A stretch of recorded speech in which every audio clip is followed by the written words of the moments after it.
What's going on, friends? It's Anton Daniels, and I gotta have a conversation with you guys about Teach Henley because you see how the sun is hitting me.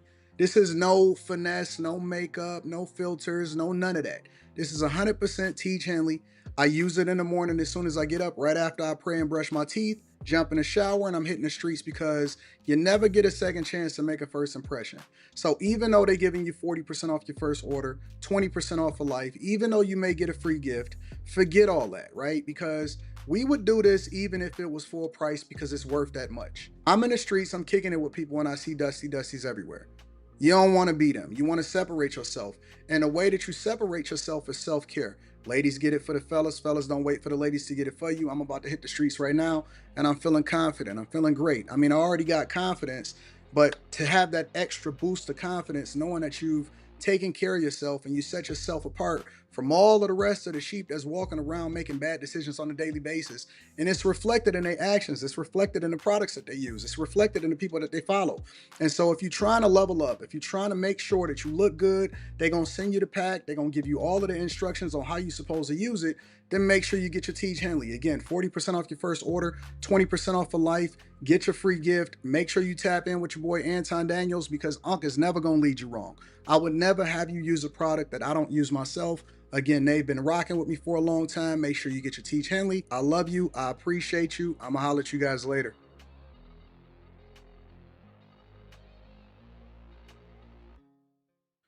What's going on is Anton from AntonDaniels.com. I appreciate you guys for continuing to rock with me. Thank you for choosing in, tapping in, and linking up for another edition of the Millionaire Morning Show. I'm your host, Anton Daniels. What up, what up, what up, what up, what up? What's going on, friends and family? I appreciate y'all for continuing to hold us down. Can you send that story to AD about the DC mayor? What's going on with the DC mayor? K Cooper, what you talking about? What's going on with DC that I need to know about that I'm not aware of? What's up, family? Y'all enjoy the show last night? It was a funny show last night. If y'all not subscribed to After Hours, I'm changing the name of that channel today. I keep on procrastinating.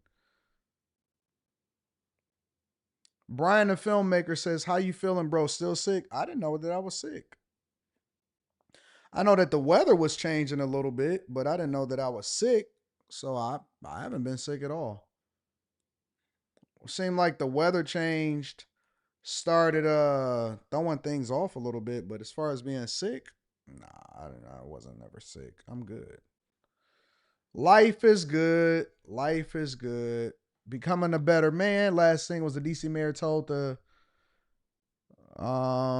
stop helping ICE, told the police to stop helping ICE.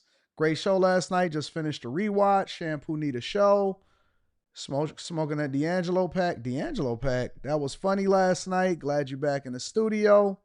I've been in the studio the whole time. When have I not been in the studio? The only time that I'm not in the studio if it's usually like Saturday or Sunday, or if it's like a special occasion when I went over to when I crossed over 1 million subscribers. I don't know why my watch seems so loose. What is that?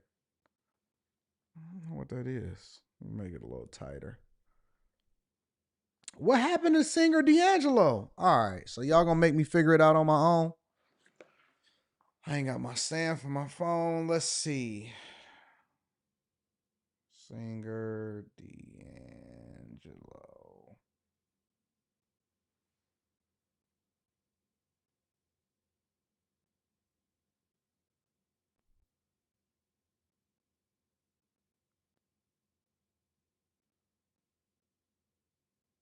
He died? Wow. Maybe. Maybe losing a little bit of weight. Let me pull this up. I got to find out what's going on. He passed away?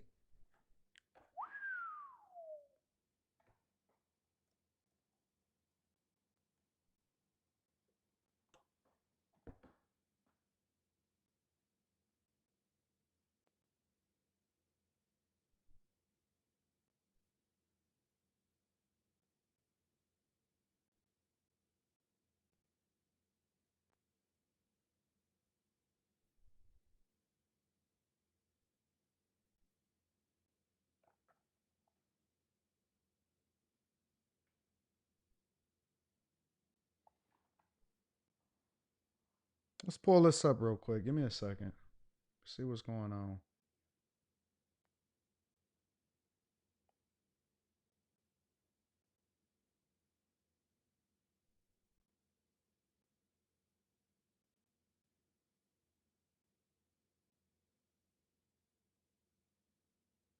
Let me see what's happening. Give me a second. Give me a second.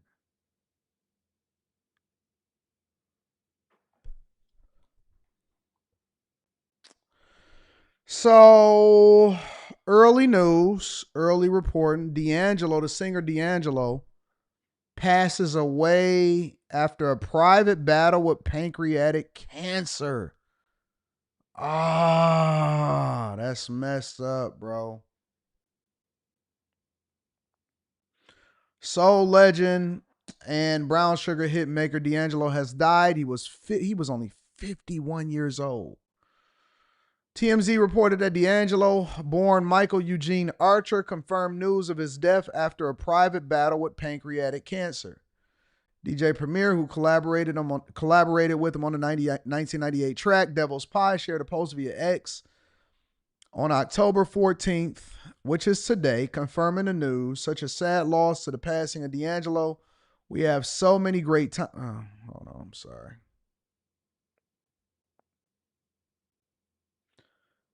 D'Angelo, we have so many great times. Gonna miss you so much.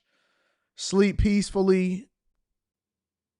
Wow. Richmond born son of a Pentecostal minister began playing the piano at the age of 3. And by 5 years old, he was playing an instrument with his father at church. A few years later, he began playing the piano at his grandfather's Pentecostal church. Growing up, he and his 2 cousins formed a group, Three of a Kind, and began performing at local talent shows. By 16, he formed another band called Michael Archer and Precise with his brother Luther. He landed a slot during an amateur night at Apollo where he sang Feel the Fire by Peabo Bryson. While he didn't win, he returned to the stage the following year to perform Rub You the Right Way by Johnny Gill in 1991 and took first place. With his monetary prize, he returned to Richmond and bought a 4-track recorder and started writing what became the first songs that made up his 1995 debut, Brown Sugar. He landed a record deal 2 years later. Brown Sugar peaked at number 4, which I think is one of the greatest albums of all time, personally, at least R&B. Went platinum within a year of its release. Also earned D'Angelo 4 Grammy Award nominations. In 2000, he released the sophomore follow-up Voodoo, which peaked at number 1. That album also won a Grammy Award for the best R&B album for his song Untitled.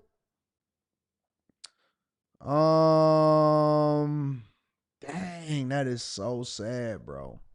That is so sad. TMZ.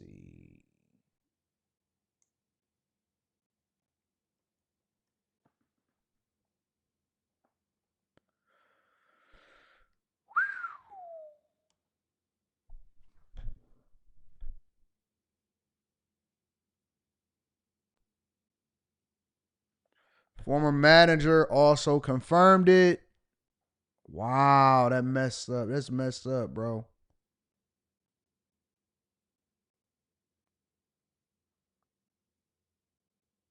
Last year, Raphael Sadiq told the Rolling Stone Music Now podcast D'Angelo was working on releasing a new album, saying he's excited and he's working on 6 pieces right now, and he seems super excited. Singer is survived by 2 sons, a daughter. The mother of his first son was singer Angie. The mother of his first son was singer Angie Stone, who died tragically in this year in a car accident. It's, Jesus Christ. So wait a minute. His first son's mother, Angie Stone, died tragically in a car accident, and then he dies from pancreatic cancer. That's messed up, bro. That is messed up. That is very, very sad. That is very, very, very, very sad. So first and foremost, let's just say prayers up for the family. Before we get started with the show, some people may not be as familiar with D'Angelo because he dropped at a time that you might have not been outside, but I'll tell you that his albums, both of his albums, Voodoo and Brown Sugar, were staples with me growing up. So many different tracks. Cruising. A lot of the album was about trees. Brown Sugar was about trees. You know, he was spinning it. I love it when you're cruising together. Like he was the man. Like he really was talented. Wish we could have got more music from him, but some people like him, they eclectic. I kind of group him, Maxwell, Andre 3000. I kind of grouped them all in that same group together. He came out at a time where it was the Dave Hollisters and the Donnell Joneses, and R&B, in my opinion, was probably at its peak. R&B, probably soul R&B had hit its peak. They kind of also grouped them in that same Erykah Badu genre and stuff like that. But it very much is a sad, sad, sad. I got it. Literally, it's on my favorites. It's so funny that this just happens right now because it's literally on my favorites on my albums. That's crazy.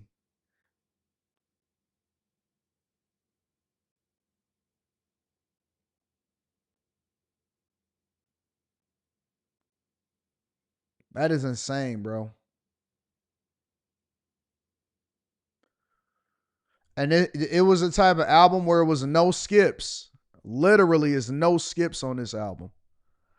It's no skips on this album, bro. That's unfortunate. That's very much unfortunate. No skips on this album, man. But life, it's the one thing that you'll never ever be able to do is reverse time. You'll never be able to get a moment back. You'll never ever be able to reverse time. And that's why I say that life is so precious. I am not about to waste my life or any of my time focusing on things that don't serve me.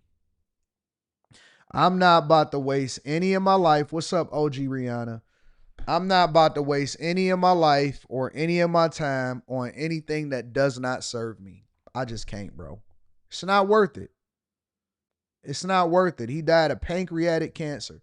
Two things that I take from this. All right. Two things that I take from this whole situation. The first thing that I take from it is live every day like it's your last.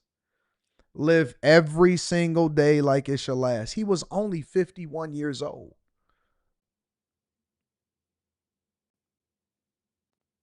He was only 51 years old. Live every day like it's your last.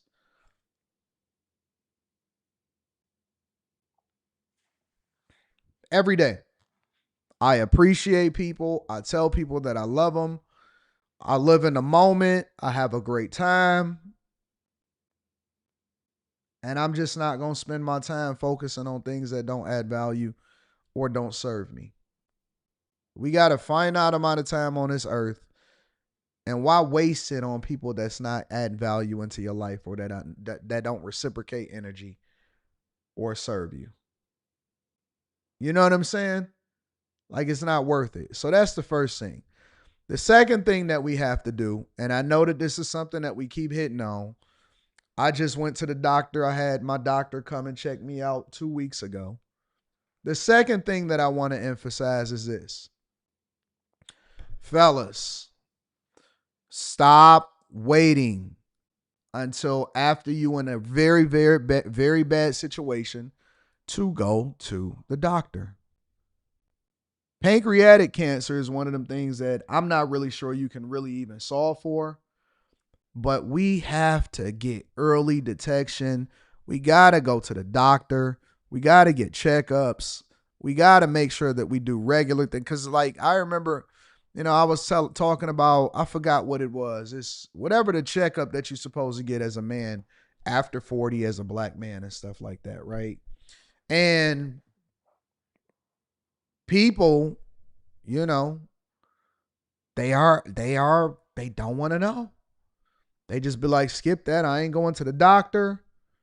I'm not doing that. Oh man, that's gay to get checked like that or whatever. Man, I'm trying to live for the next 50 years, bro. I ain't even gonna cap. Give me another 45. and we good. Give me at least another 45 and we good. You know what I'm saying? So, we take this junk for granted. I was telling somebody the other day, and I was like, yo, what are we having a conversation about? As a 40 plus year old man, I just dodge meaningless conversations in real life. People will tell you I will walk away in 5 seconds. If I just see too much bickering, or if I see a situation where it just don't seem like there's no resolution to it, or if I see a bunch of people over there and it seems like a situation that doesn't serve me, or if it's going to go left or something like that, I just walk away. I'll walk away in 5 seconds and go do something that I think actually serves me. It's just not worth it, bro. It's just not worth it. You got a colonoscopy. Guys are so scared of going to the doctor. They don't want to go get a colonoscopy. They don't want to go and get a checkup. They don't want to do none of that. They just be out here suffering.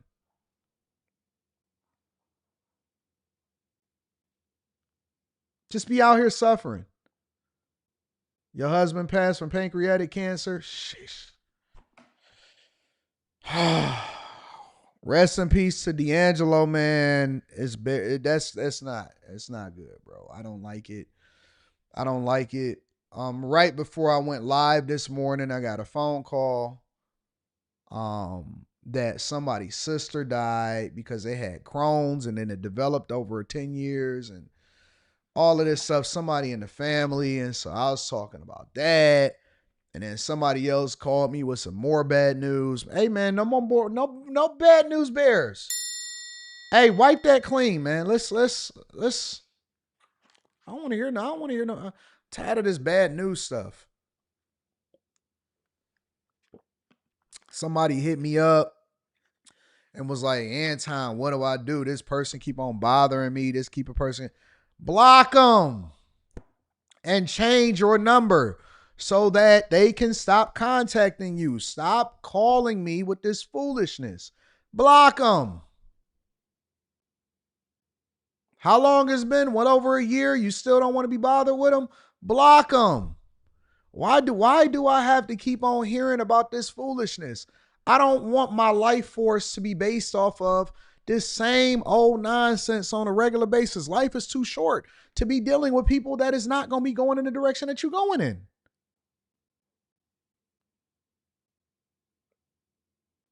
I want to know what's going on, but what you going to do about it is what I want to know.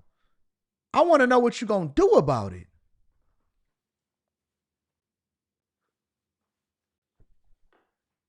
$51 old.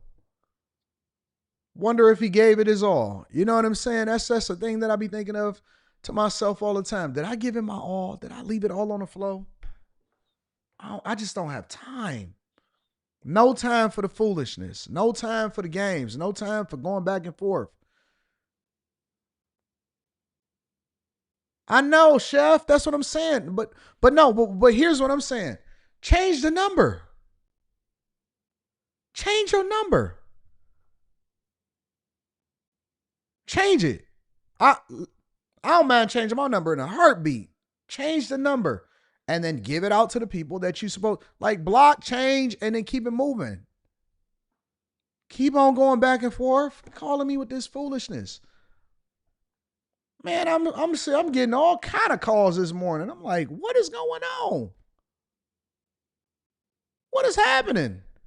Honest to God, I got like 4 different calls for 4 different situations today. I woke up.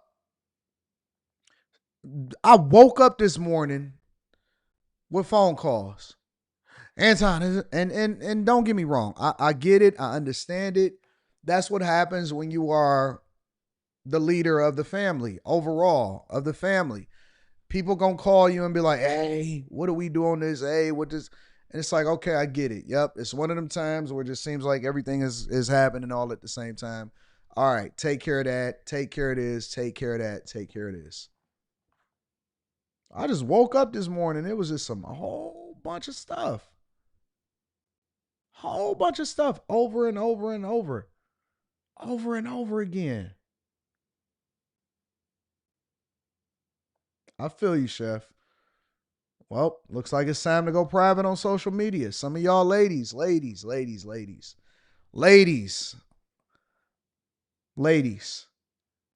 it's time to get rid of the public profiles and go private. I'm just going to keep it 100 with y'all. Before we go ahead and get started with the show, ladies, it's time to go ghost. You understand what I'm saying? It's time to go ghost. Everybody, I don't know why y'all don't realize that you have to extend the access. Everybody can't have access to you.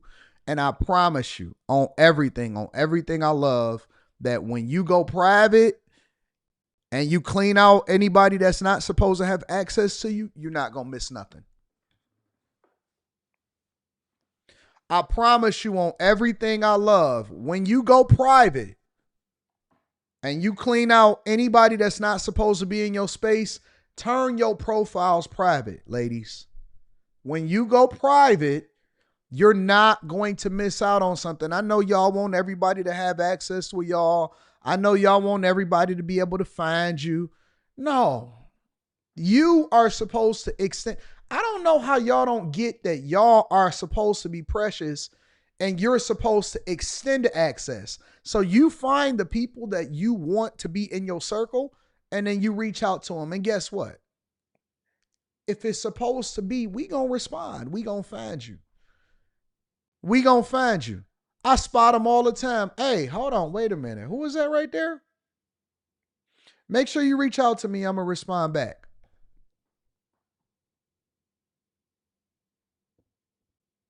Why everybody gotta have access to y'all?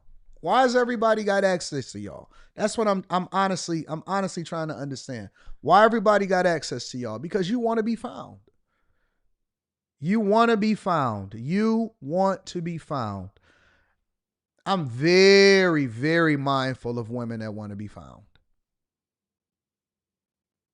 No, you hit me up. If you really, y'all gonna listen, the game has changed. I know that y'all don't. I'm gonna talk about this. We're gonna have this conversation on after hours. Let me put this on the list. After hours gonna be good tonight.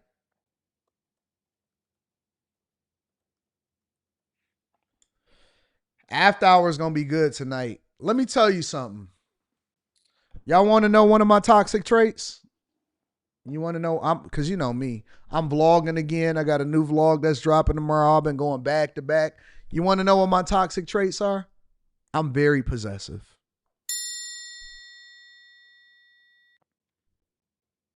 I'm not one of them dudes that be like, oh no, go ahead.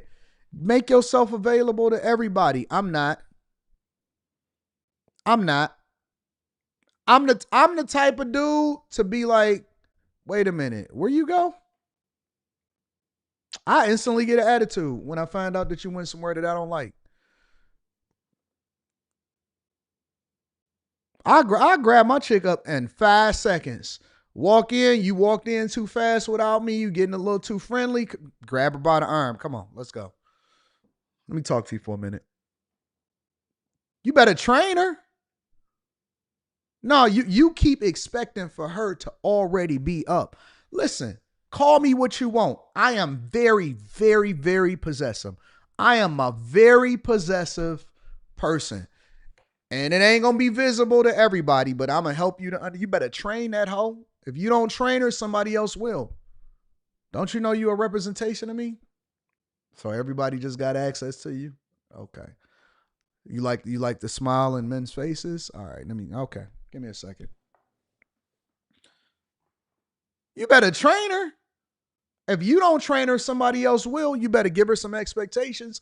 Letting them be out here all honky-dory, making it available to everybody. No, don't you know that you in a situation now? And that's for everybody. That's for everybody that's in my sphere. Oh, so everybody? Okay, so you spreading it around. You like to smile. You want everybody to notice you. Okay, I got you.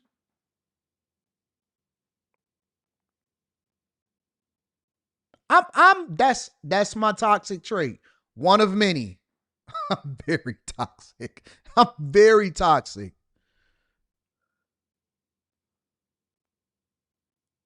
I'm that guy.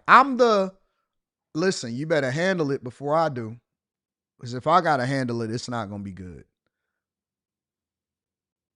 I am so toxic and possessed. I don't think it's toxic. I just think that that's what being masculine looks like. Everybody ain't gonna have it. Listen, if she for everybody, that's different. But if she yours, you better train her up. Every day is training. Every day. And I always do a reset. You don't like that part. I always do a reset. Anton, what's a reset? I make the announcement. I say, okay, I see I'm gonna have to go ahead and teach you.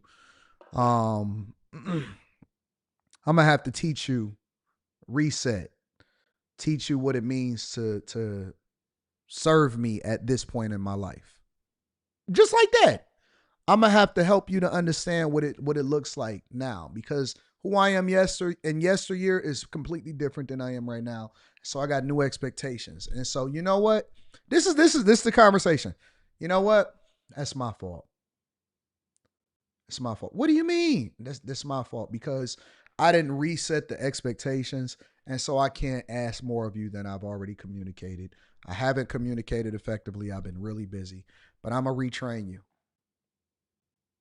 And what retraining looks like is I have to help you to understand that where I am in my life, and I need to help you to understand what the expectations are. So over these next couple weeks, I'm not getting on you. I'm just communicating effectively what that looks like. And I want you to understand, how to be great in this situation. I want you to thrive. Because my goal isn't to stop you from being great. My goal is to give you what you need to be as awesome as possible. And so, I'm not for arguing and all of this other type of stuff. So I'm going to have to retrain you on what this looks like. And listen, everybody got their preferences. Everybody got the way in which they supposed to move. I think that y'all should go where it serves you. For me and mine, we got a way that we need to move. That's applicable to everybody. I told my daughter, this is the honest to God truth. I told my daughter this morning, I said, listen, let me help you to understand something. I love you, and I'm going to make sure that you got everything. But I'm also your father first. So this is exactly what this is going to look like going on from here. I told her just like that.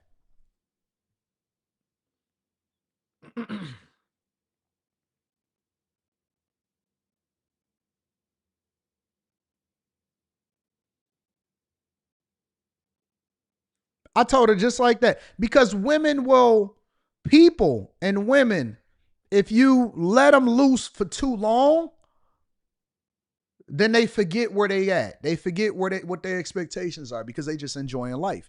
And that's cool. And I understand what I'm dealing with. But it's time to reset. It's time to reset.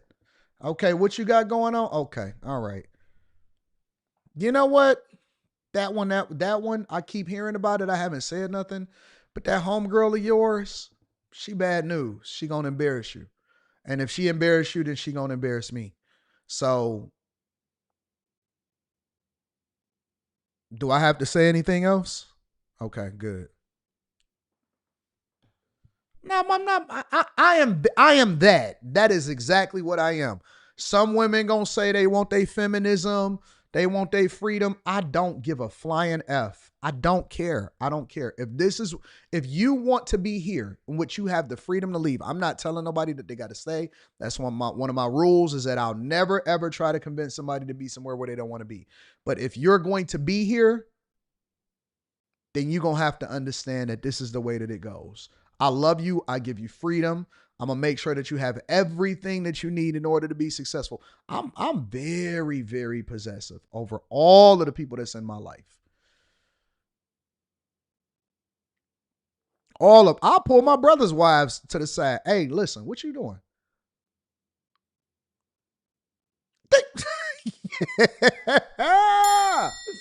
You don't know who we are. We don't play no games. The Daniels boys play 0 games. We play, man, make me call one of my brothers right now.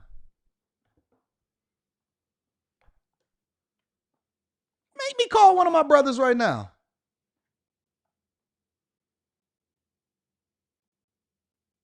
I will call one of my brothers right now and they will tell you we play 0 games. 0 games.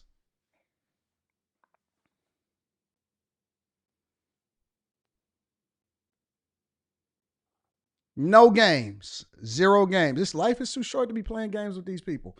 I don't even know how I got here. I don't even know how I got to this point in the conversation. I don't even know how I got to this point in the conversation. We all just like that. Said calling.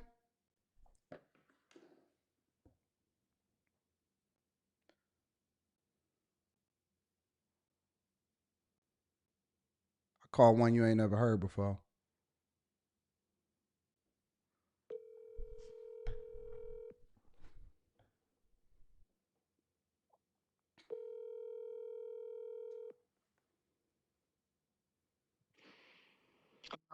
What up, Gino? How you feel? Taps, what up, though, my baby? Chilling, chilling. Hey, bro. So I'm on a live stream, but I got a question Okay. for you. Yeah. How do me and you see women talking back and getting out of control and stuff like that? How do we see that? Well, that's unacceptable. That's straight up unacceptable. And now, now, here's the thing. No, here's the thing. You definitely have to know who your person is if you have a person. Yeah. You know what I'm saying? So, if that's your person, depending on like, did y'all just get together? Have y'all been together for a minute? Did y'all get comfortable with each other to now it's just all just disrespect? You know what I'm saying? But the respect should always have been there, because you should have earned it from the beginning, because that's what respect is. How you get respect is by earning it. Yeah. But when it comes to like comfortability, don't get so comfortable to where now you feel like that we're equal. We're not equal. I wasn't made for you. You were actually made for me. The scripture says that you are the help me. Don't mean that I won't be submissive in my own position to you, and that's as your husband. But then you have your position to play as a female and being submissive to your husband. We both got our position to play. But all of this feminine energy that they try to bring nowadays, no, that's very unacceptable. All right. I just want to know. Thanks, bro. And that's how me and you feel. Facts. All right, hit me up later too. All right, bro. All right,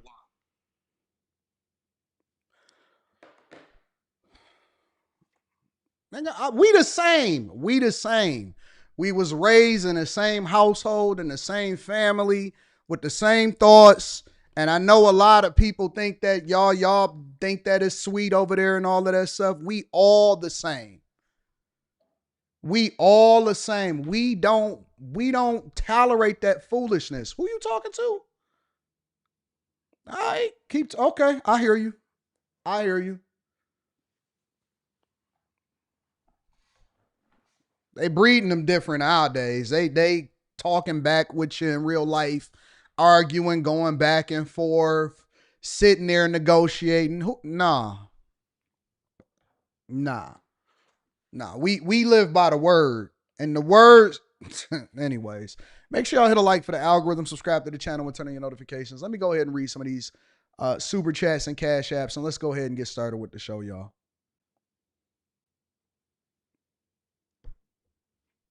I'm sorry. It just is what it is. It just is what it is. So we don't tolerate that nonsense. Shout out to my dog ESDC. I appreciate you, Mike. That dude. What up though? And Spencer Campbell says, hey, "Good morning, AD. Looking forward to a great show." I don't know how we got here, but it looks like that we couple thousand people in. So we here. Thank you to everybody that support the platform. I want to give a shout out to OJ Thomas. Says, "Good morning, Anton. Have a great live stream." Oh, it's going to be a great one today. Grayway says, what's good, AD chat and the Chasers? Haven't been doing too good lately. My 3-year, 11-month-old godson passed away. Oh, man. Man, prayers up, bro. Prayers up for the family. And we need to pray this whole death thing off. We need to get rid of that. Lord, rebuke that in Jesus' name. Good afternoon, Anton. Had a great time yesterday. Yeah, I'll see you. Aaliyah, you coming around. You coming around. We're going to have to take care of her. We're going to take care of Aaliyah. You're right, bro. Go to the doctor. I survived Crohn's disease via surgery. And please, people, get health insurance. Mr. Lott says, one of my traits is that if I lose, I need one. I need two to balance it out. 3 if my feelings got hurt. I feel you. Jason Sharp says, me and my girl having a whole argument about training. What is there to argue about? I'm sorry, was you soliciting feedback, Jason? Because sometimes it's a conversation and then other times I wasn't. Oh, no. I'm sorry. This wasn't a conversation. I was just, communicating my thoughts and I just wanted to help you to understand. I wanted to make sure you got it. What are y'all arguing about? Y'all arguing? You better than me, bro. You better than me. My life been exchanged for yours. FBA says, are you FBA? Yes or no? All right, so let me address this once and for all. All right. First of all, I don't subscribe to anything that another man says is the definition of what it is that I'm supposed to live my life. Ever. That's a made up term, and salute to the person that made it up because, he definitely got y'all in a chokehold in a follower position. So shout out to y'all. Am I American born? Are my parents born in America? Are my grandparents born in America? Are my great grandparents here from America? Yes. My grandparents, my great grandparents, myself, my parents, Dawson, Georgia, Detroit, Michigan. That's where we at. That's where we from. I don't subscribe to a term that another man made up though. So if you're asking me if I'm foreign, I'm not. But I'm not going to let another group of people that try to put me in the box tell me what the fuck I am. All right. More importantly, now let me address this part of it. More importantly, the thing that I subscribe to, the only box that you're going to put me in is a believer of Jesus. That's it.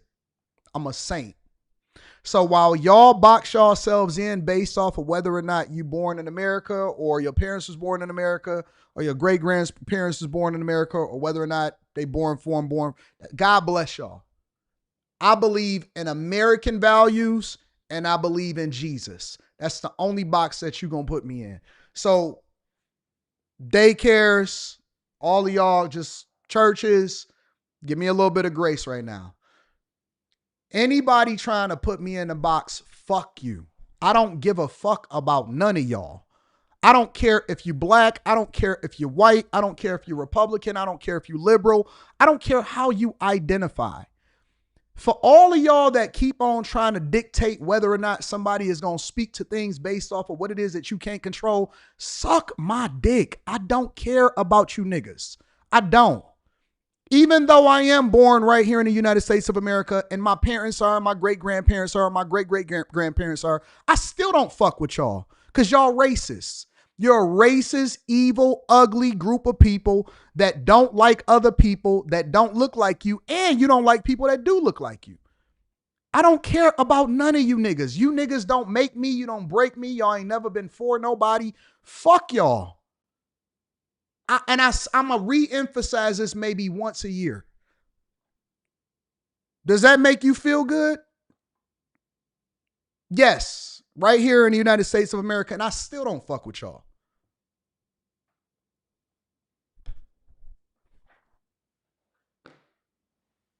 I'm my own man. Why don't y'all stand on y'all own 2 feet?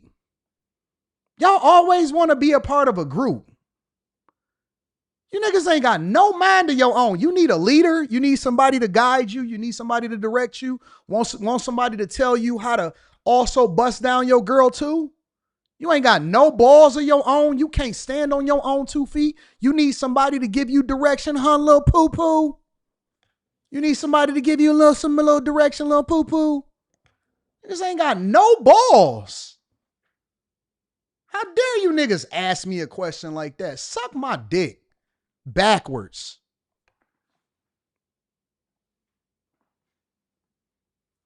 Talk about nothing about these niggas.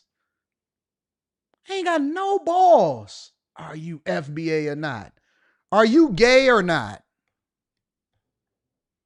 How come don't nobody got no mind of their own? Ain't nobody got no mind of their own. They all need direction.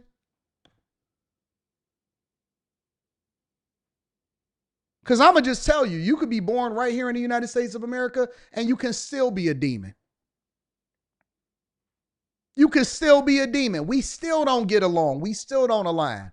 You still a nigga to me. That's what you are. Ain't nobody got no mind of their own. Everybody is a sucker. You a grown fucking man. Stand up and put your nuts down, bro. You ain't never had no strong father in your life. You ain't never had no uncles in your life to tell you your own man. You stand on your own. You came into this world by yourself. You gonna leave by yourself. Care nothing about these niggas. You FBA or not. Nigga, suck my dick. How about that? And I got that all the way down from Detroit. Straight up from Sinai Hospital on Outer Drive in Myers. Straight up all the way from the bottom of my soul. I meant it with my heart. I mean it with every fiber of my being.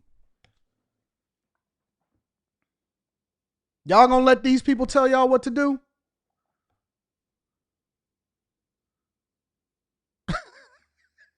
You FBA. Don't subscribe to no man-made term. Nigga, what? You mean a nigga that was born within the last 60 years is gonna put a label on me? Get the fuck out of here. Hate you niggas. I don't give a fuck if y'all unsubscribe either. Landlord Sports says, I gotta really like her to give her, to teach her. No, every woman gotta be taught. Because I like to see who she really is undisturbed first. Then I know what category to put you in. Even the hoes gotta be taught. Carolyn EHS says, what are your thoughts on Columbus Day? I never knew President Harris in 1892 dedicated the day to my people because the large mass lynching in the U.S. history, I only recently learned that. I don't care either way. I don't care about Columbus Day. I don't care about none of that. Sound like a day that people get, because I'm going to work no matter what. Sound like a day that people get off of, so you are FBA. I'm Anton Daniels. That's what I am. I'm Anton Daniels. That's what I am. A. Marie says, rest in peace, D'Angelo. Thank you for the great music. Yeah, rest in peace to the family of D'Angelo. Y'all ready to continue on with the show?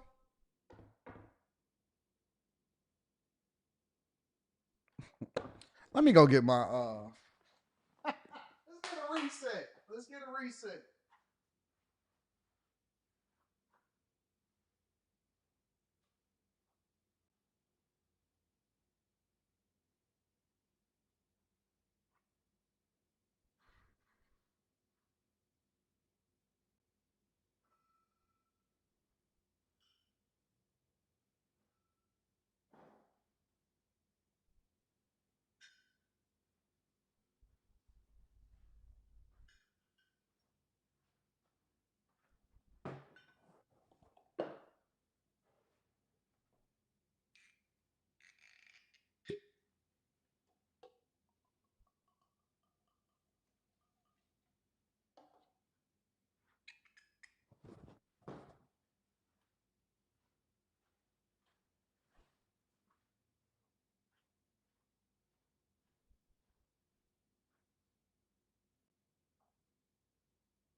Make sure y'all hit a like for the algorithm, subscribe to the channel, and turn on your notifications. We about to turn up, man.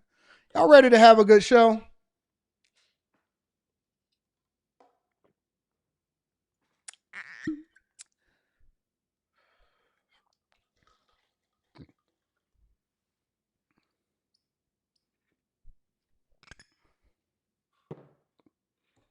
Let's get into it. What's the first thing on the list that we got today?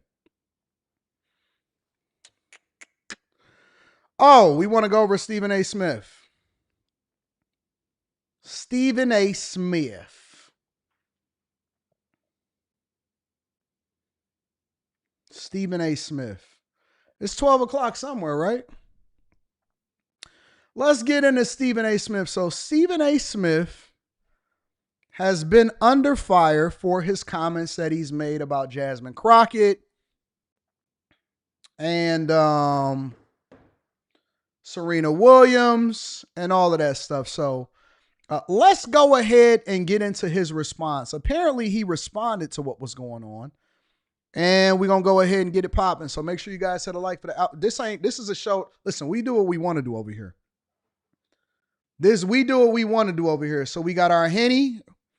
All right. We on a Henny diet right now for the show. So we're going to go ahead and have our good show. And we're going to have a good time. Let's get it popping, y'all.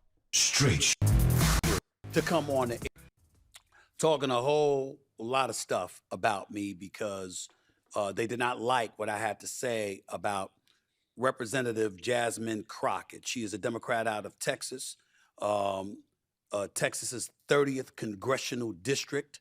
Her work, and her verbiage and all of that stuff speaks for itself. And she has become, a big time public figure in essence, not just as a representative, but speaking out on a plethora of issues involving the current administration and the White House, et cetera, et cetera. And I made some noise last week because I had the temerity, the unmitigated gall to say this about Representative Crockett when talking about the state of our politics in the midst of a government shutdown, by the way, that has unfolded since October 1st. Take a listen to what I had to say last week, please. You Jasmine Crockett or somebody like that. Ladies, I respect intelligent women, no doubt. But how a Jasmine Crockett chooses to express herself, I'm like, is that going to help your district in Texas? Aren't you there to find a way to get stuff done as opposed to just being an impediment to what Trump wants? How much work goes into that? I'm just going to go off about Trump, cuss him out every chance I get, say the most derogatory, incendiary things imaginable, and that's my day's work. That ain't work. Work is saying that's the man in power. I know what his agenda is. I'm not exactly in a position to stop him since the Republicans have the Senate and the House. But maybe if I'm willing to work with this man, I might get something out of it for my constituency. Because like Joe Manchin said, he's there to represent, or was there for 15 years to represent, the people of West Virginia. She's supposed to be there to represent the people of Texas. I don't know. Maybe that just sounds ignorant because it's so simple. But it ain't that damn complicated. We make it complicated.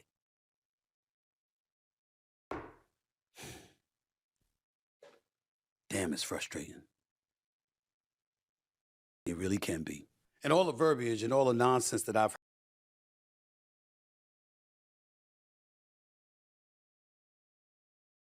I'm trying to figure out what the problem is. What did he say that was so wrong?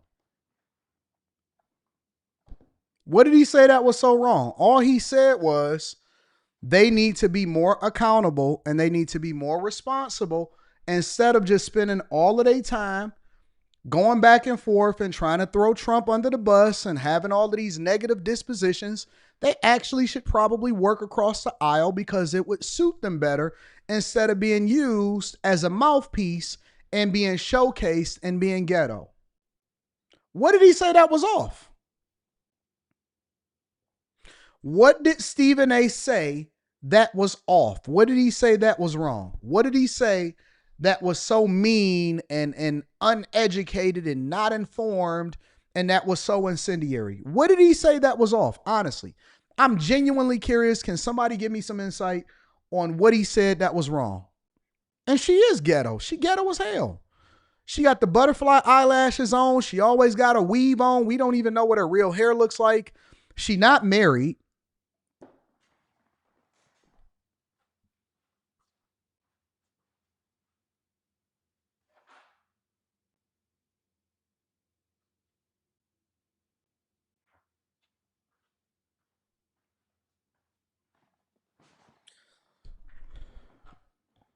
We got very low standards.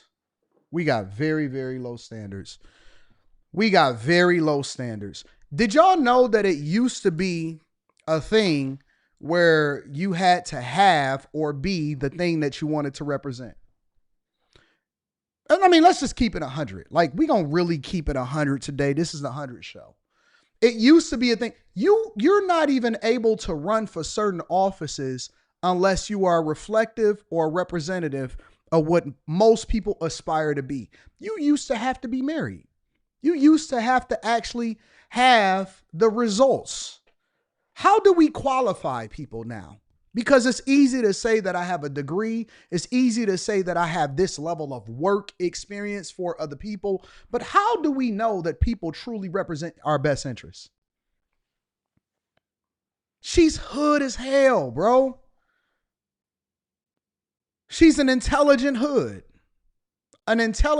chick, an educated hood chick. Actually, you know what?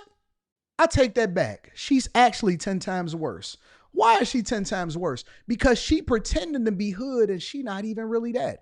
Word on the street is that Jasmine Crockett is really the female Clarence, and Clarence's parents had a really good marriage.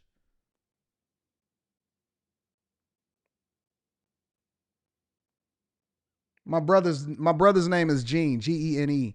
We just call him Gino. You know what I'm saying? That's just what we've always called him. I heard that Jasmine Crockett is cosplaying a ghetto woman. I heard she not even really like that. That she really from a good neighborhood. She ain't really raised like that. So all of this clock it, negative, ghetto mess is really just her pretending to be something that she not. Yeah, I heard she really new. I heard that Jasmine Crockett is really new in real life. Now, I don't know how true that is because I haven't cared enough to actually do a deep dive on her, and I'm not on that type of tip. And so I just take people at face value.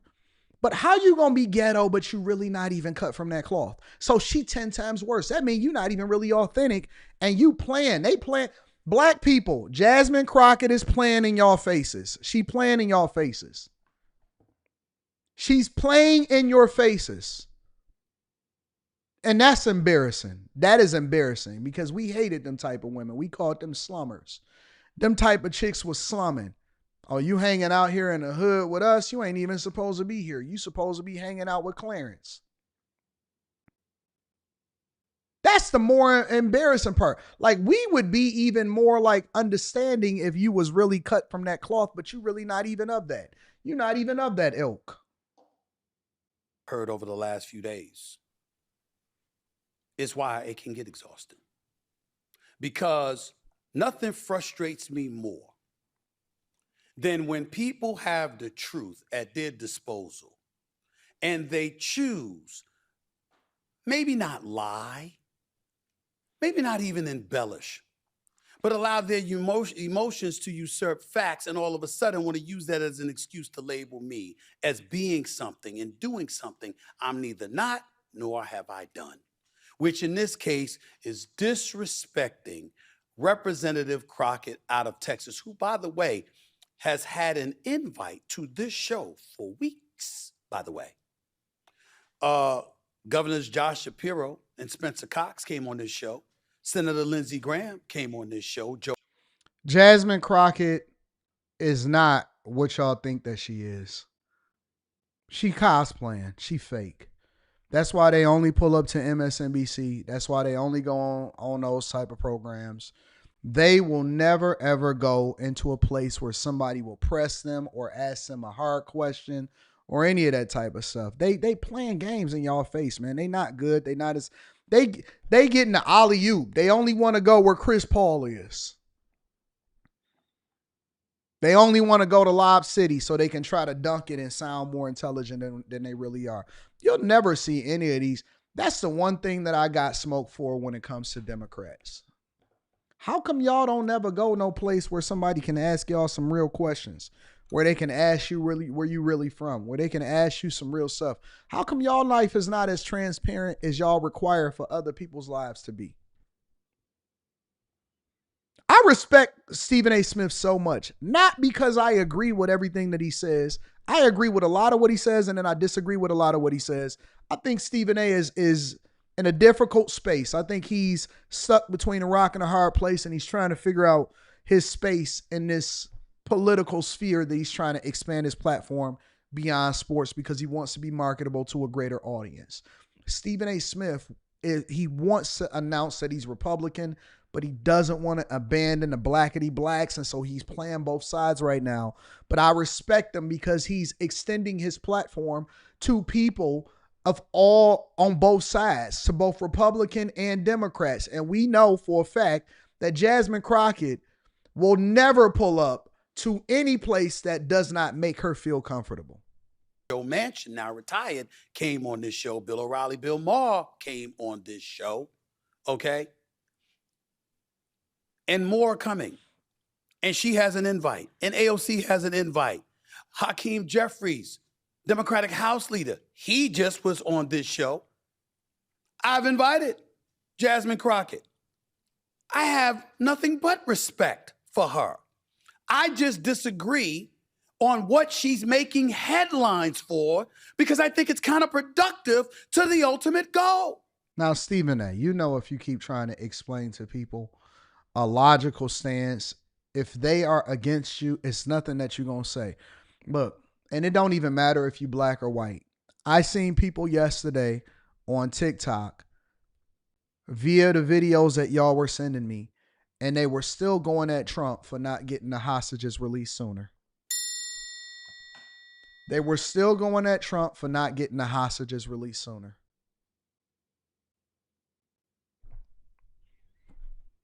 I don't trust him. I'm mad at him. I don't like him still. I don't care that he secured a peace deal. I don't care that the leaders are saying that he secured a peace deal between Israel and Hamas. I don't care that the actual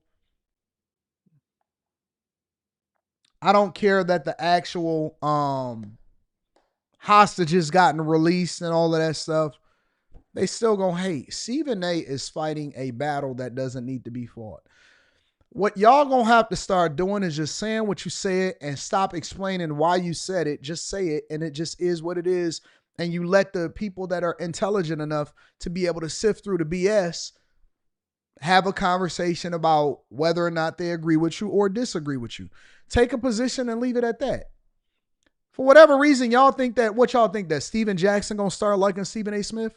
You think that Serena Williams gonna start holding him down? Y'all think that the black community that had turned against him is gonna start actually having productive conversations and trying to parse through the information and do a follow-up on him? They not. They don't care about you, Stephen. They don't care about you, bro. But yet, here we are. And the word disrespect comes in. And people try to engage with words, like disrespect and implying misogyny and all of this other nonsense. Stop it. Stop it. Can we be grown-ups and deal with what the real issue is involving what I said? Nope.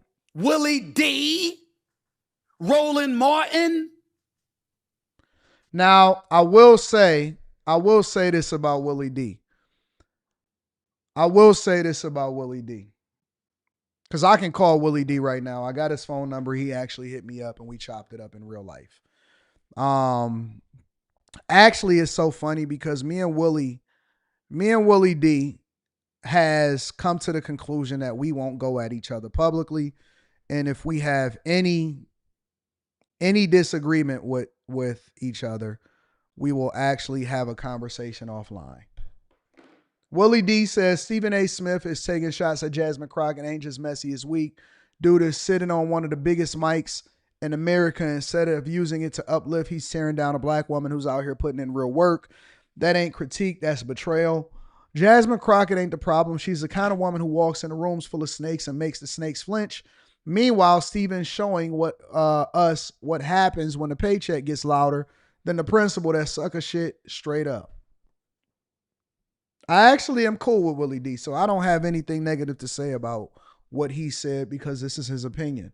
I can call him offline and I can have a completely different conversation. And I'm a man of my word, so I'm never going to go at Willie D publicly. I would have a conversation with him behind the scenes.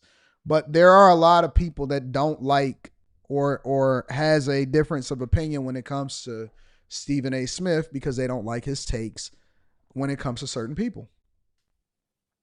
Bakari Sellers and Angela Rye, who I have profound respect for.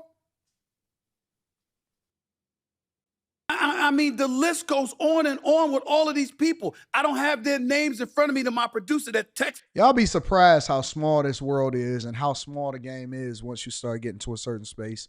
Everybody knows everybody. Everybody knows everybody, and everybody is just a phone call away from being in contact with somebody else. To me, I don't have my phone on me right now, so I apologize for not having those names in front of me. But I'm what are we talking about? How's it disrespectful to say what I said? Could you just disagree? Could we just say, yo, Stephen A., I disagree with you. Here's why. We got Willie D. Put up that quote, please. He's putting out quotes or text or tweets about me. Let's see that again. Stephen A. Smith taking shots at Jasmine Crockett ain't just messy, it's weak. Dude is sitting on one of the biggest mics in America, and instead of using it to uplift, he's tearing down a black woman who's out here putting in real work. That ain't critique, that's betrayal. Jasmine Crockett ain't the problem. She's the kind of woman who walks into rooms full of snakes and makes the snakes flinch. Meanwhile, Stephen's showing what happens when the paycheck gets louder than the principal. That's sucker shit, straight up, end quote. It's so funny to hear Stephen A. Smith curse, because you know you can't curse on ESPN. Wow, Willie D. You sure are uplifting. I mean, I got to be touched. That was inspirational. Really, that really, really was. That was inspirational. I'm doing sucker shit. That's what you call inspirational? That's what you call uplifting? Really? Now, I haven't heard everything that Roland Martin said, D.L. Hughley had to say, and all the other names that I mentioned, but I'm sure it's along the same lines. Nothing but respect. First of all, I'm going to be very, very careful about anything that I say about Roland Martin because he's a friend. I'm going to be careful about anything that I say about D.L. Hughley because I have respect for that man. We've spoken a few months ago. I got nothing but love for him. I am. As part of the reason, honestly, I'm going to be honest with y'all. I don't disagree with what Stephen A. Smith is saying. I'm actually on his side when it comes to this issue in particular. But that's part of the reason, and one of the reasons why it's very difficult to be a person with a significant enough platform and to cross over a certain threshold or has a lot of visibility because you make a lot of friends. And what happens when you make a lot of friends is you start to have difficulty being honest. And I think that Joe Budden is experiencing the same problem.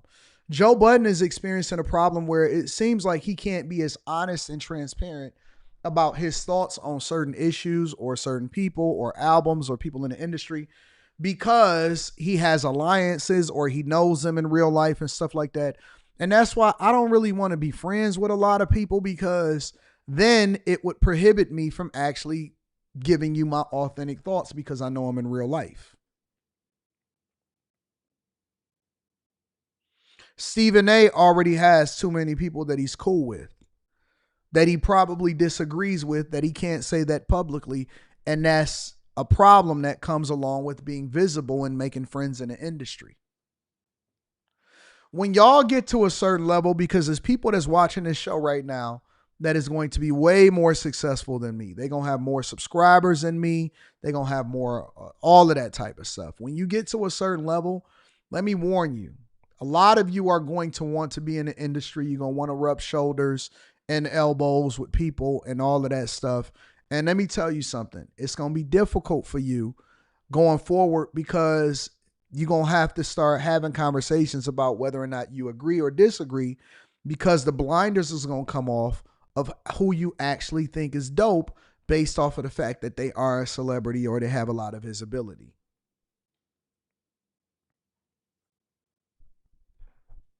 Don't focus on making friends. Focus on being authentic. Make sure you guys hit a like for the algorithm, subscribe to the channel, and turn on your notifications. Monkey said you almost made me burn down my kitchen while cooking. Why? Why almost make you burn down your kitchen? Quasar says, I got to be a fourth Daniel because time be cooking.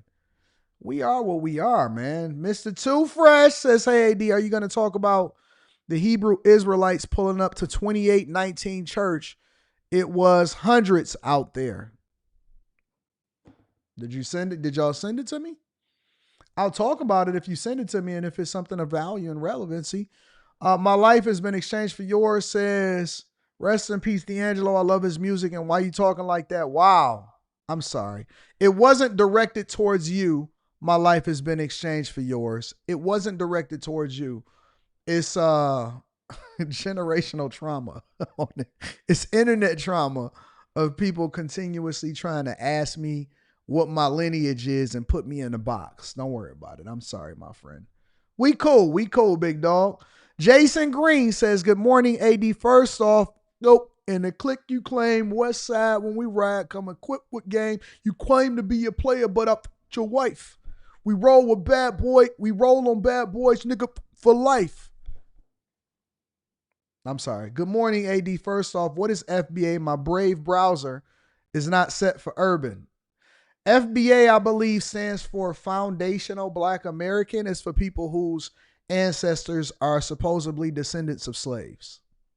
Malachi Andrew says, Jasmine Crockett is a part-time hood, just like how Kamala Harris is part-time black. I'm mixed and I'm still more conscious than both. Kobe Fitness says, Kobe Fitness says, Tom, why you torch Jazz the other day like that? I ain't talked to Jazz. When did I talk to Jazz? She tried to school you on how a married man should move. It was hilarious. Oh, I know what you're talking about. I know what you're talking about, my dog, Kobe Fitness. Yeah. Yeah, we're going to have a great show tonight. That's what I can promise you. I promise you this. We're going to have a great after hours tonight. I got Molly. I got my girl, Kim. Kim is so beautiful. Kim is so cute.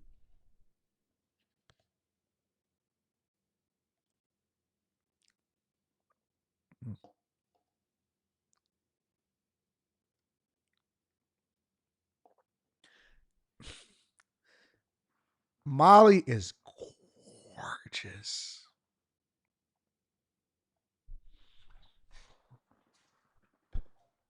You should see her in real life. She got that that fit, slim fit. You know what I'm saying? Perfectly built. Molly is gorgeous. Kim is gorgeous. She's just a chocolate bunny. And Mika is gorgeous. Mika not gonna be there tonight because it's Tuesday. Mika will be there on Thursday. And Lex, she like a drink of water. She gorgeous. And Carrie, shout out to Carrie. Carrie is a cutie. That's my girl. They gorgeous. They're absolutely gorgeous. Absolutely gorgeous. Y'all gotta tap into after hours tonight. Ain't nobody prettier. Ain't nobody got a prettier set of women that they work with. All right. Make sure y'all hit a like for the algorithm, subscribe to the channel, and turn on your notifications.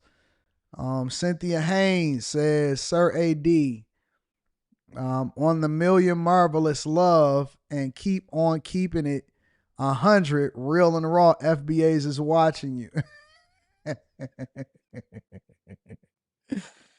Anyways, they dope. And then shout out to my dogs 2K And Slimmy and Q Diddy in the building. Shout out to Miss Sanchez. I love Miss Sanchez. Absolutely go. Absolutely dope. Magnetar says, "Sup, cuh? I'm cack." I guess I meant to say I'm back. What you got on my bills? That my sills, my kills. Feds, we up soon as it reopens. Shout out to my dog Magnetar. Make sure y'all again hit a like for the algorithm, subscribe to the channel, and turn on your notifications. What we talking about next? Let's go into. I actually wanted to talk about Eric Adams, but for whatever reason, it's been escaping me. All right. So what I'm gonna do is Eric Adams actually had a press conference where he addressed how he felt about the reporters and the coverage that he has been getting all throughout the years. All right. The entire time that he's been in office, he feels as though it's been unjust. And so we're going to go ahead and play that. Man, where your bees at? From the dude that was just typing that. Make sure y'all hit a like for the algorithm, subscribe to the channel, and turn on your notifications. Let's get to it, y'all. This is what Eric Adams had to say. Listen, there was a book that came out that Jasmine Ray wrote. And in the Daily News today, it was stated that there was a sexual action that happened in Borough Hall. She reported in that book. And it wasn't. You're a dog sick person, man. You know that? You're a dog sick person. Your name was on the byline. And there's some of you that have been covering me. You guys could part. Let me do this. Y'all could depart. Some of you have been recovering me for 3.5 years. Some of you are so sick and dark, and you're the leader of that. You're one of the most dark writers that I've ever seen in this city.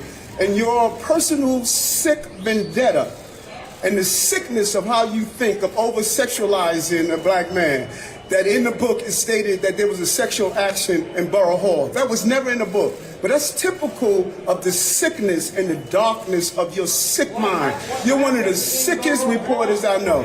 Go to the next question. You're a sick person. What's your reaction to Letitia James getting indicted? I'm going to do the same thing to her what I ask of everyone. When I was going through my situation, let the process play out. People attacked me. They called me names. They destroyed an impeccable record in this city. Folks, I've been doing this for 40 years. I had 40 years of delivering for the people of the city of New York. And within months, my entire life was destroyed. And some of you who knew me joined the chorus of calling me all sorts of names. He made a deal. He did this. All of you that knew me, I was really surprised. And some of you broke my heart. I was surprised that y'all saw how impeccable my record was as a police officer, state senator, borough president, and as a mayor. And within months, because of a lawfare, you all of a sudden turned me into a criminal. You characterized my administration as corrupt. You didn't look at the dedication and commitment and the success of this city. And I noticed, you know what's interesting? I'm seeing none of you report some of the stuff that is coming out of the FBI of what happened under the Biden administration. Kay Cooper says Eric had a side chick. Not surprising. Kay Cooper, I don't know why that's what, but how does that affect his ability to be able to do his job as the mayor of New York? I don't even know if he got a main chick. Do Eric Adams got a main chick? Kay Cooper, why do you see that as a problem for Eric Adams? Honestly, I'm genuinely asking a question.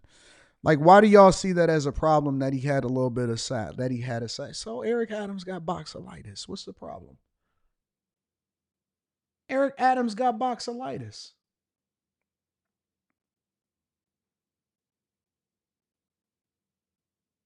Why do you see that as a problem?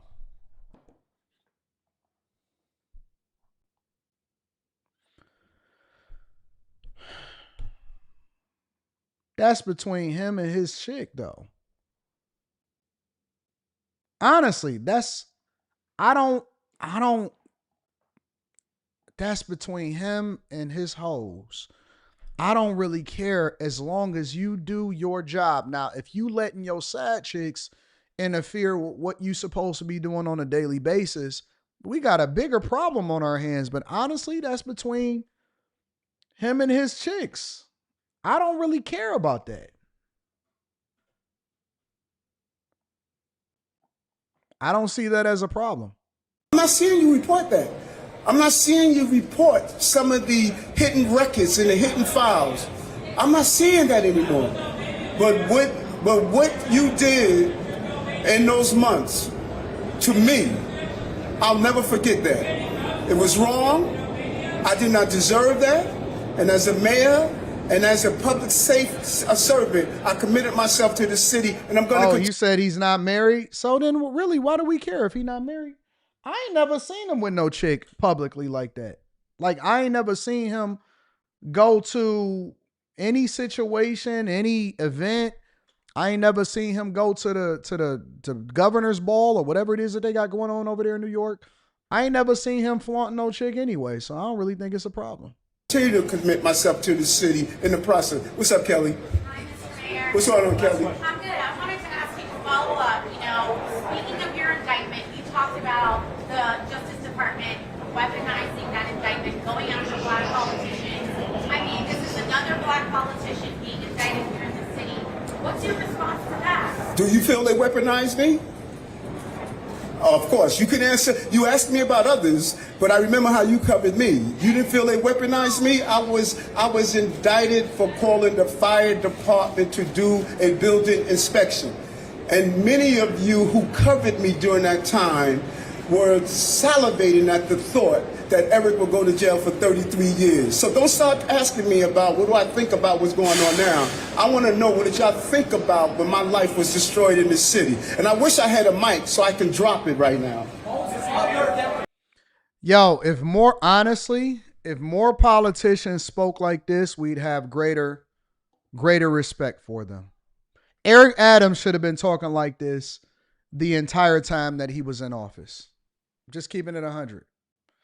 Eric Adams should have been speaking like this the entire time that he was in office. If he was speaking matter of fact, the problem with most politicians is that they have not learned from Trump. Jasmine Crockett is trying to take a play out of Trump's book, but she's doing it wrong because she's just trying to insult people. She's not speaking candidly about the truth, right? She's still standing on that Democratic platform. But if Eric Adams had been more endearing to the people by being authentic and just saying the truth, call these journalists out like they are. If these people act like they got access to you, but they wouldn't actually ask you the question before writing the story, and then they actually switched up on you, because first of all, you're going to have to understand that you ain't got no friends in this game.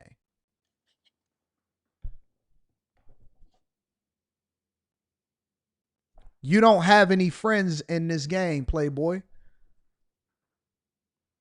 You don't. You have zero friends in this game. When you become a politician, when you become a content creator, when you become a public figure, when you become an entertainer, when you become somebody that people have to pay attention to, you don't have any friends in this game.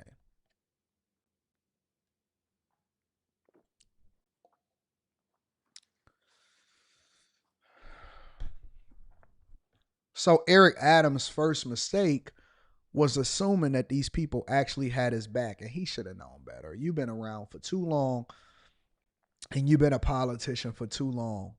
I can't even imagine that he's mad. When people do certain stuff, I don't even take it as a slight. I'd be like, well, what was you waiting on? I'd be impressed when people take longer than expected to get to the meat and potatoes. Listen, you want smoke? Then let's go ahead and get to it, Playboy. What we talking about? Like, let's not wait. Let's not stand on ceremony.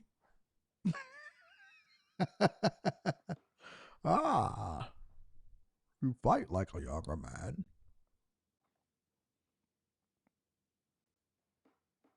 Mr. Wayne, let's not stand on ceremony, Mr. Wayne. Let's not stand on ceremony. Let's just get straight to it. And I do think that a lot of these reporters and these so-called journalists, it's not really journalists anymore. I think that they need to be called out and they need to be addressed to their face, because a lot of times they hide behind some kind of paper. You don't really get to see them. The only thing you get to see is whenever something is already produced and they throw you out of the window and all of this stuff. And so they get to hide. Everybody should have to show their face when they saying something negative about somebody. Let's not stand on ceremony, Mr. Wayne. Let's not stand on ceremony, Eric. You think that the darkness is your ally. The darkness is not your ally. You don't got no friends in this game, big dog. He has 0 friends in his game, and I can appreciate Eric Adams for saying what he really thought, but he's only saying it now because he's not running for mayor anymore, and we just need more authentic politicians, right or wrong, good or bad. I would respect Democrats if they stop posturing and giving us talking points and actually giving us the truth on what it is that they stood for. Listen, if y'all want a new Democratic candidate to come out as the front runner and the face of the party, you got to find somebody that's authentic. Not somebody that's radical. You got to find somebody that's authentic.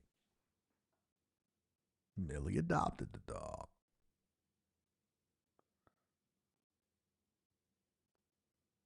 You got to find somebody that's authentic. All of these people keep on telling y'all what y'all want to hear, keep on playing games and playing in your faces and acting like that they your friends and all of that stuff. They not your friends. They don't care nothing about you. They don't really hold you down. They don't have your best interests at heart. Y'all, listen, if you're a content creator or you're an entertainer or you're a politician or you're anything public facing that people are going to talk about, you're going to have to start treating the media like hoes.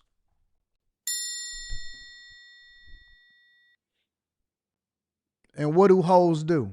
They talk. They talk. They talk about you. They talk and they advertise for you. They talk to their homegirls and they give them the sauce. And then their homegirls is going to wind up coming and subscribing to what you got going on. That you got to start treating them like, oh, nigga, what? What did you expect? You didn't expect anything different. When you start dealing with that chick, you knew that it was a possibility of A, B, and C. And so if you're not girding up and protecting yourself, if you got wild expectations from a chick that you just met, but you was able to bust her down on the first day you fell in love, what are you talking about? That's not your chick. That's everybody's chick. She for all of us. That's all of ours. It's just your turn, big dog. And so you the one that wifed her. And so now you disappointed when hoes do what the hoe did. And every woman is not a hoe. I want y'all to understand that. It's unfortunate that I have to sit here and explain to you that every woman is not a hoe, every man is not a pookie. You slot it according to the fruits that you produce. Your fruits show that you have hoe behavior, and so accordingly we shall treat you. And so Eric Adams, or any politician for that matter, expecting to get fair treatment in hostile territory is delusional at best. And if you start treating the media and other people just like you treat people in the streets, then you would have better results and you wouldn't have so many problems. Make sure you hit a like for the algorithm, subscribe to the channel, and turn on your notifications. All right, let me read some of these super chats. Shout out to Malachi. Malachi says, what Malachi say? Don't forget Lex. She up there with him. I said Lex. Anton, he was on a plantation. He would be dead. Interesting. Thank you. Thank you to everybody that support the platform. Y'all ready to get started with the show for real? For real? All right, that was the warm up. We litty now. We getting there. Let's see. We had Stephen A. Smith. We talked about D'Angelo. Again, rest in peace to D'Angelo. Stephen A. Smith was talking about Jasmine Crockett.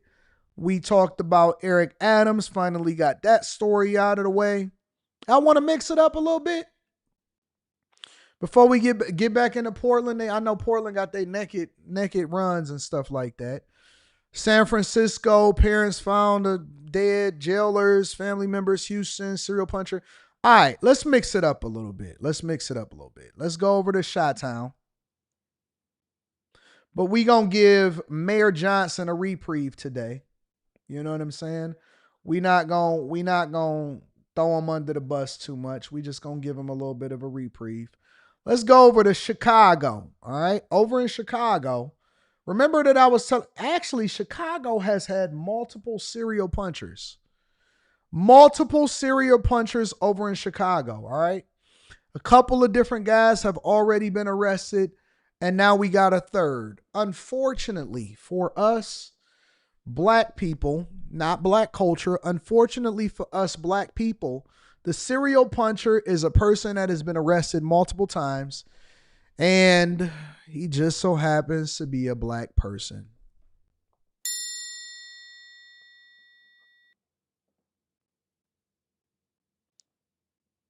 Just so happens to be a black person.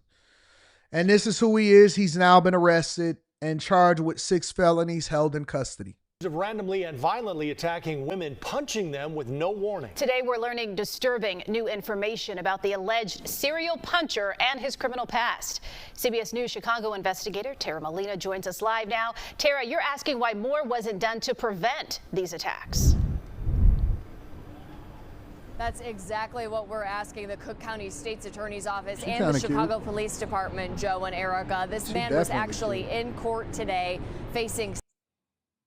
Got some strong features in her bottom area. Definitely serviceable. Kind of strong in the face. I think that's more of the makeup that they be doing on them in order to put all of that makeup on them, but she definitely cute. She got nice teeth. She's serviceable. You definitely can work with that. 6 felony charges, some of the first felony charges that he's faced, and we've learned that he's been ordered detained following that court hearing. Charges ranging from battery and Look at all of these mugshots. Dog been terrorizing Chicago since he came out the womb. He been terrorizing Chicago since he came out the womb. Look at all of the mugshots. This dude got on jerseys. He got on champion shirts. This nigga he got on his bottom right. The bottom right, he got on 2 t-shirts at the same time. He got on the mask in one of them. Nah, dog been he got the V-neck on. I used to wear V-necks. I used to think that V-necks was cool sometimes. And they started riding up on my neck a little bit, and that was a little problem. But he been terrorizing the community for a long time. Assault to trespassing and theft. Mugshots dating back to 2006.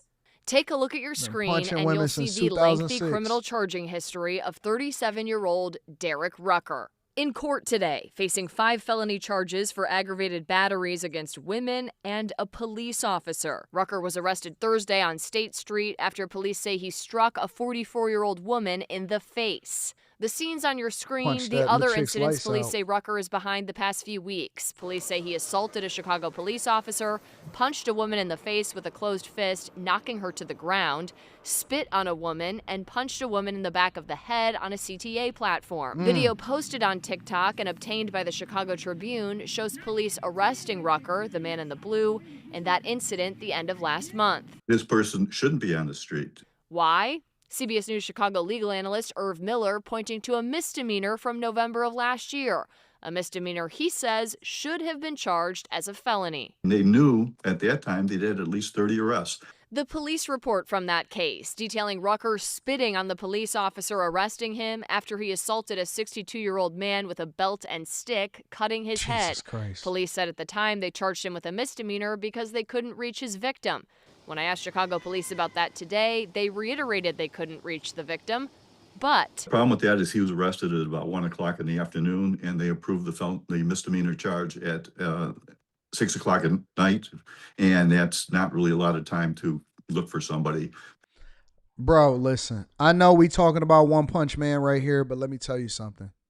You want to know the truth? I'll tell you the truth. It's the same thing that we've been talking about for this whole time. This dude been punching people's lights out for the longest. And guess what? They never wanted to charge him with a felony. Do you know why? Because it would actually add to the violent stats that they would have to report to the general public, and then they wouldn't be able to finesse the numbers and say, well, crime is going down and violent crime is going down. Because you know how they designate violent crime? As a felony. A felony arrest is designated as a violent crime in Chicago. And so what we're really having a conversation about here is not One Punch Man right here. All right. We know, okay, he been punching chicks lights out, beating people with sticks, kicking ass and taking names since 2006. He on a 20-year run. This guy has an incredible, impeccable record of punching chicks lights out. Goes without saying. The bigger question that you should be asking yourself is, oh my God, not that he's off the streets, but why is he still allowed to roam the streets with no repercussions or consequences in the first place? And I will tell you why. It feeds into a bigger narrative of what we're talking about when it comes to all of these cities using the same blueprint because they are friends. They communicate with each other. They have whole conferences. You know how your job have tech conferences for certain things and you go to certain cities? Well, guess what? Mayors do the same thing. Little, big cities, whatever. Mayors have the same thing. They meet together, they have conversations, they strategize, and then you wonder, man, why are all of these big cities, despite the fact that crime is running rampant, homelessness is crazy, money is gone, no budget, no nothing, they keep on doing these community organizations, and these community organizations are fraud. We'll get there. We'll get there. They're fraud. And you keep wondering to yourself, well, how is crime down 32% in every single Democratic city? Well, this is why, because they're not looking to actually lock people up. They're looking to juice the numbers. This is Amsterdam, man. This is Amsterdam. A lot of y'all say, Anton, what you mean, Amsterdam? Nope, I'm not drunk. I'm cool. I'm one of them type of people that can actually hold my liquor. So don't call me drunk. Call me real. Call me transparent. Because Amsterdam is a scene from The Wire. It was whole episodes that was dedicated to it. And so what they did was they moved the crime over to a different area, to a different designation. They reduced charges on people. And the criminals benefited, the people suffered, they still punching people's lights out, but they could have prevented that from happening if they actually did their job.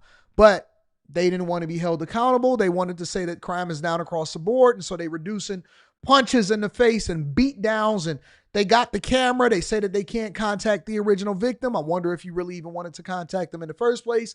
And so what they are doing is they are juicing the numbers. And this is why you see people like Brandon Johnson, Karen Bass, and different mayors all across the United States of America and governors that say, no, crime is down. What's the finesse?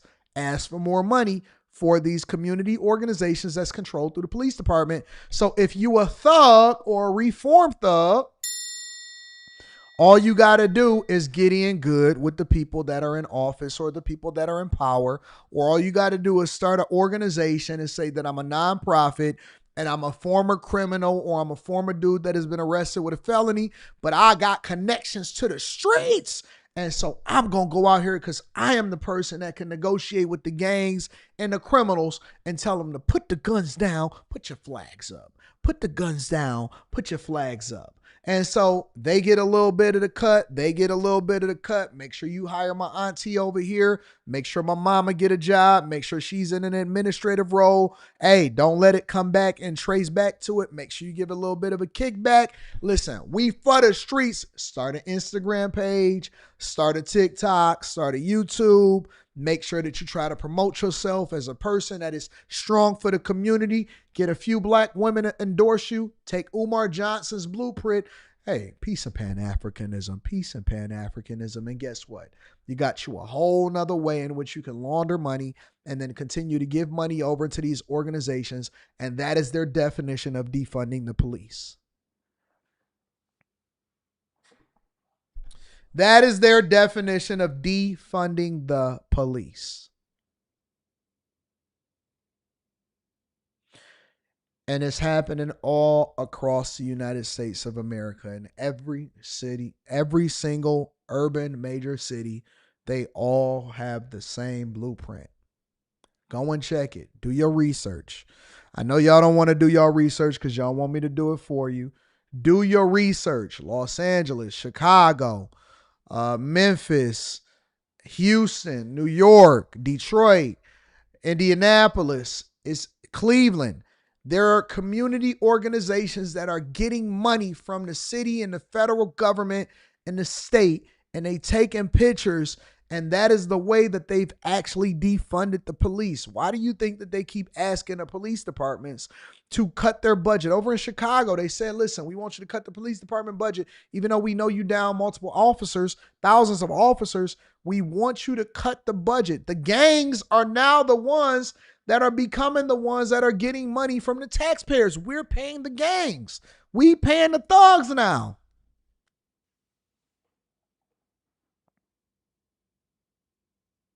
We're paying the thugs.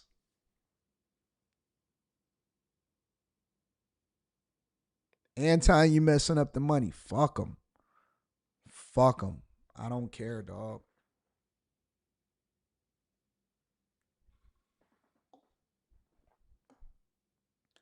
Do you want to know the truth or do you want to know the finesse? It's all corruption. It's redirecting money to the thugs.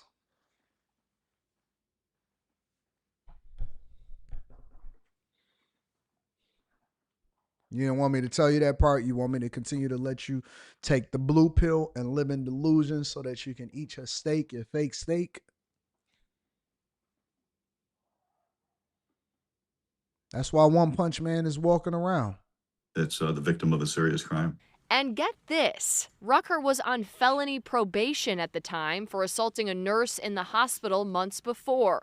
Miller says police should have notified the state's attorney and sought felony charges, telling me these cases, all preventable. If he would have been charged with a felony on the case involving the 62-year-old gentleman, I have no doubt that he would have been detained pending his trial in the Cook County Jail, and he would not have been on the streets. So it never would have happened. Big U, correct. Big U, he's arrested right now. They telling you how much money that they gave him through taxpayer money. Again, Chicago police only saying they could not reach the victim in that case to elevate that charge from a misdemeanor to a felony. I did reach out to the Cook County State's Attorney's Office multiple times today. No response from them quite yet, headed into this evening. God bless y'all. And this dude, listen, this guy could have been arrested a long time ago. I seen him on social media. People have been recording this dude walking around on social media and saying, hey, this is One Punch Man. This is a guy that's punching chicks out in Chicago. And he was walking around like Lurch. Who was he, 6'6"?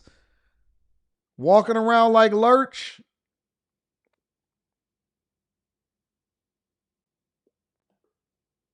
He been doing this for a long time. He been walking around all the time. Let me see if I can. I don't know if I can pull it up right away. I was talking to my mom yesterday because Chicago Punch.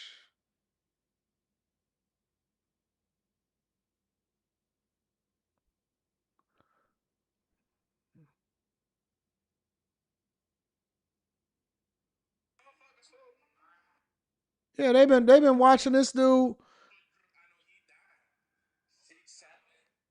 He been walking around punching people for a long time. People been documenting him all day long. You telling me that the police just now figured it out that he was One Punch Man?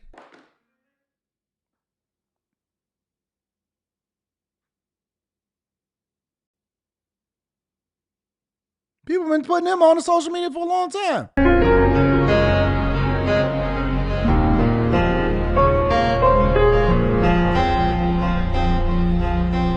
Dude is 6'6", 6'7" with the mange. He got the mange in his head. 6'6", 6'7" with the mange.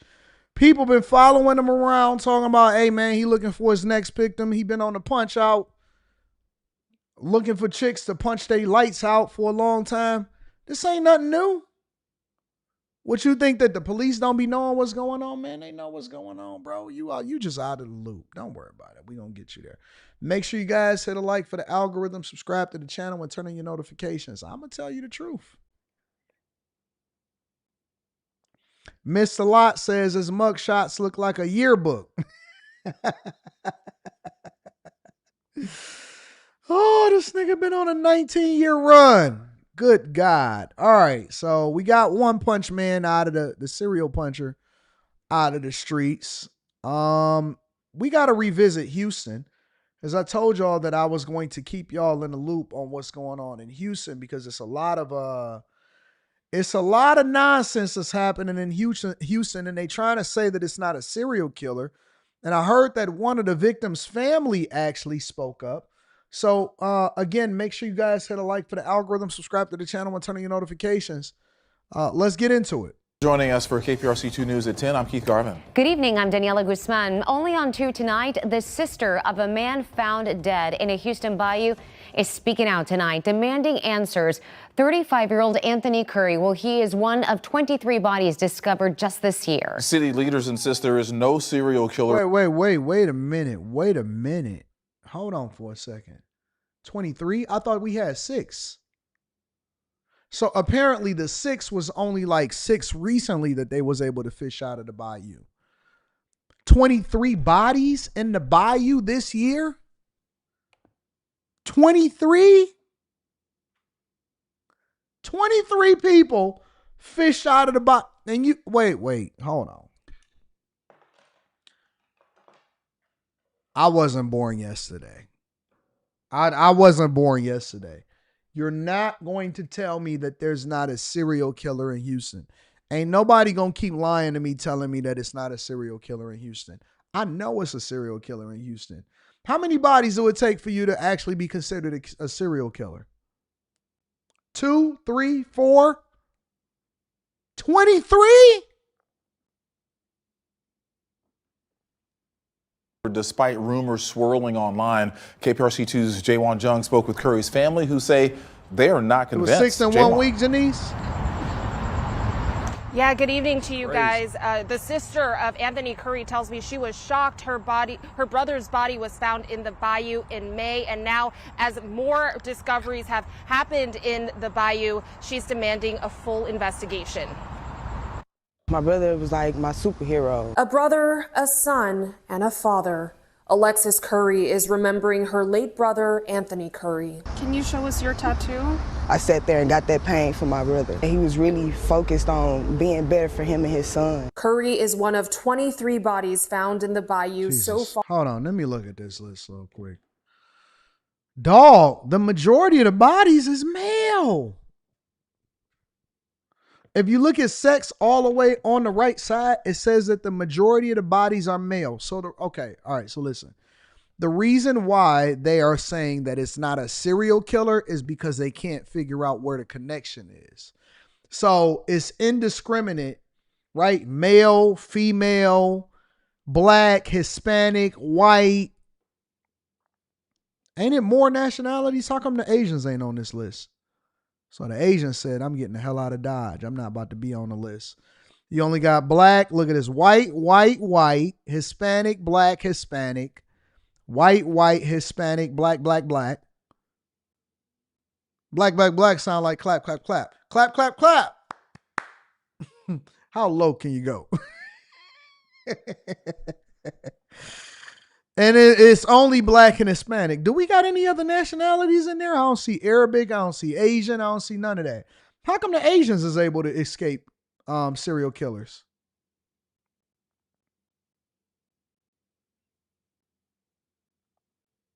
The Asians be like, listen, this is Sarah. It's a serial killer on the loose.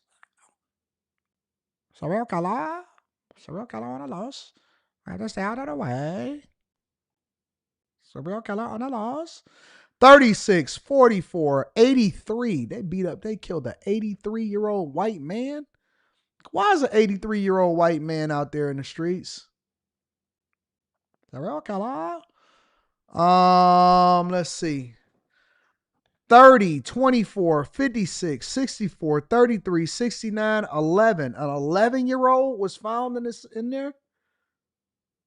11-year-old.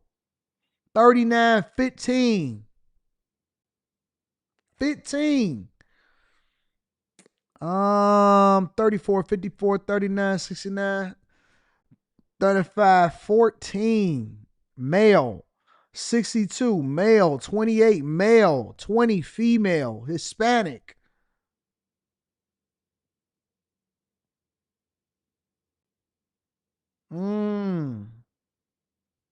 Wow. That's a lot of people, bro. That's a lot of people. Jesus Christ. Lord, rebuke people getting thrown into the bayou and just getting killed.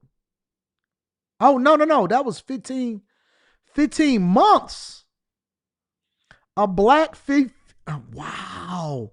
A black female. Look, vehicle on the water, 4/25/2025, 15 months. That wasn't years, that's 15 months. That's Brenda's got a baby right there. Black, 15 months old female. Jesus. Lord bless us. 15 months old. Maybe some of them ain't. You know what I'm saying? Maybe that's on some Brenda's got a baby type of stuff. Good God. Network of serial killers using the same spot. Yeah, why they ain't got no cameras? What the hell is going on out here?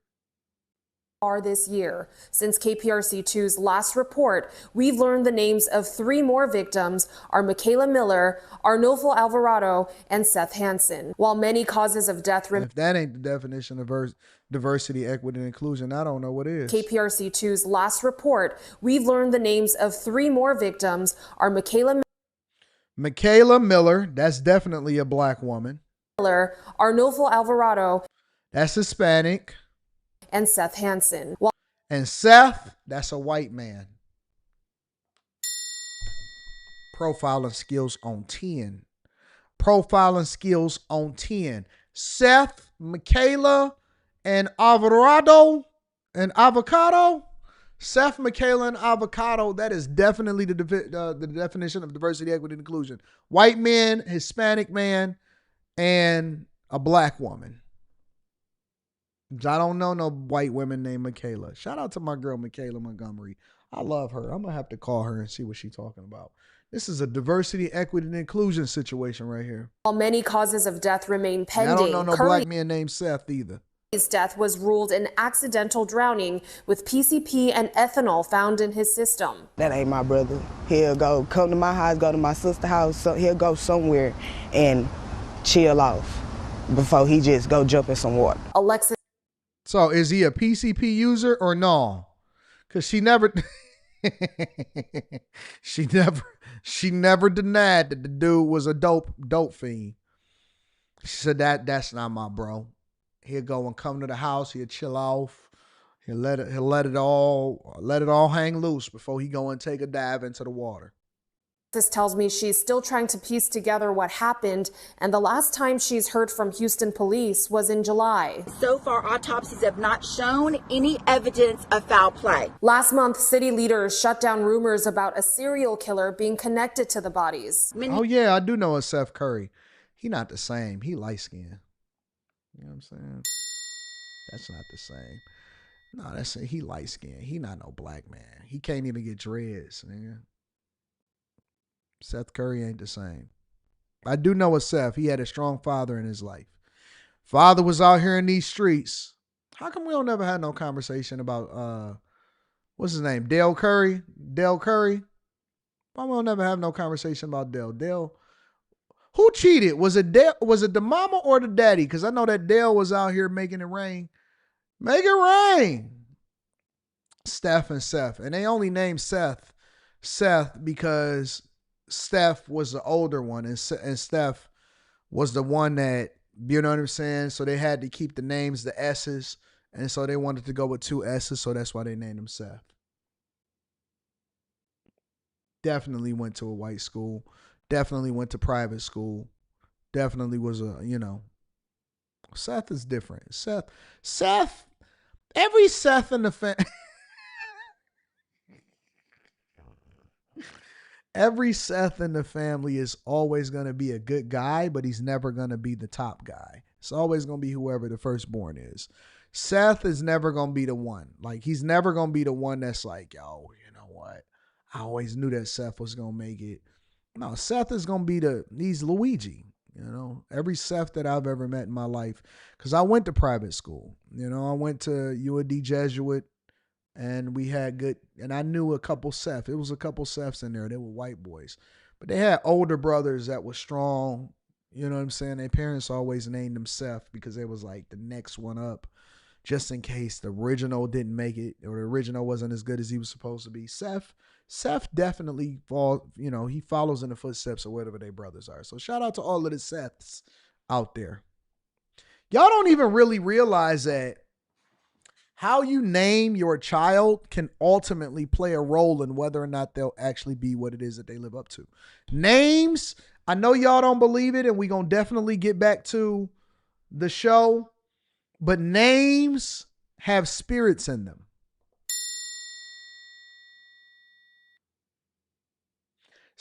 Names have spirits in them. That's just the truth. Man, listen, if y'all keep naming y'all kids anything that got an A or an H at the end of it, it's a strong possibility that she may have butterfly eyelashes. She might be, and it's not to say all women that got an A or an H at the end of their name is ghetto, because ghetto can be white or black. There's plenty of white ghetto women. You know what I'm saying?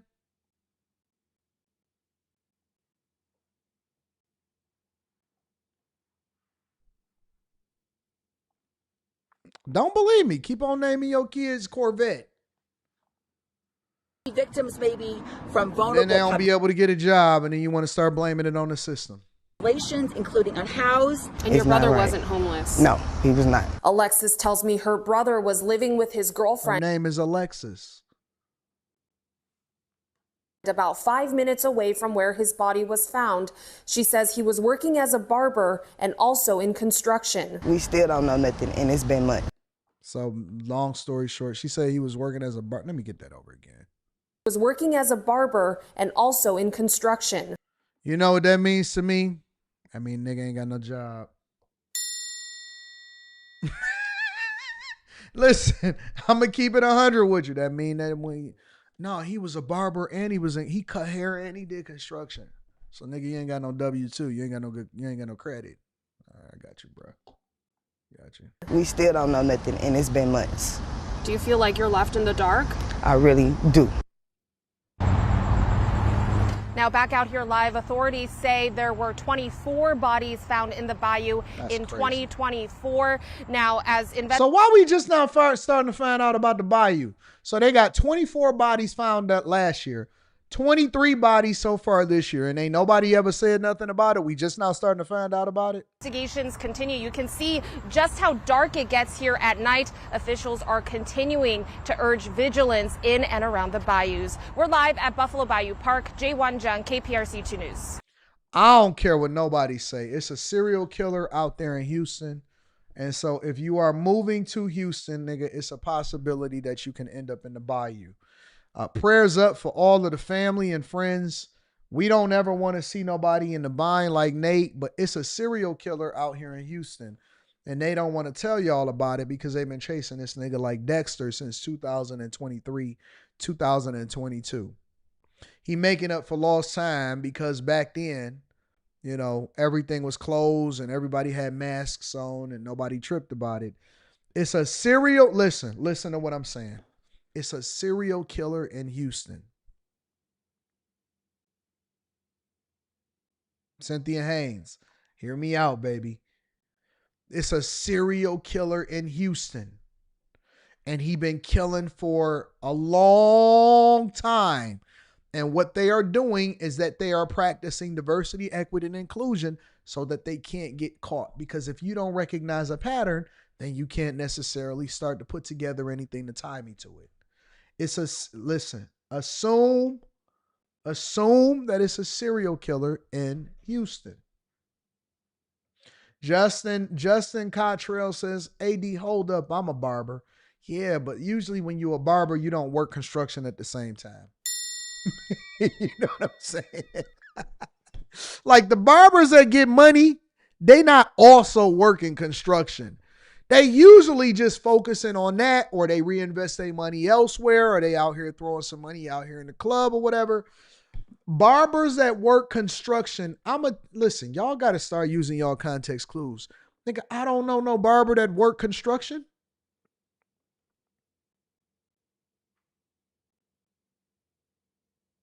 How many barbers you know work construction? Just asking a question. How many barbers do you know work construction?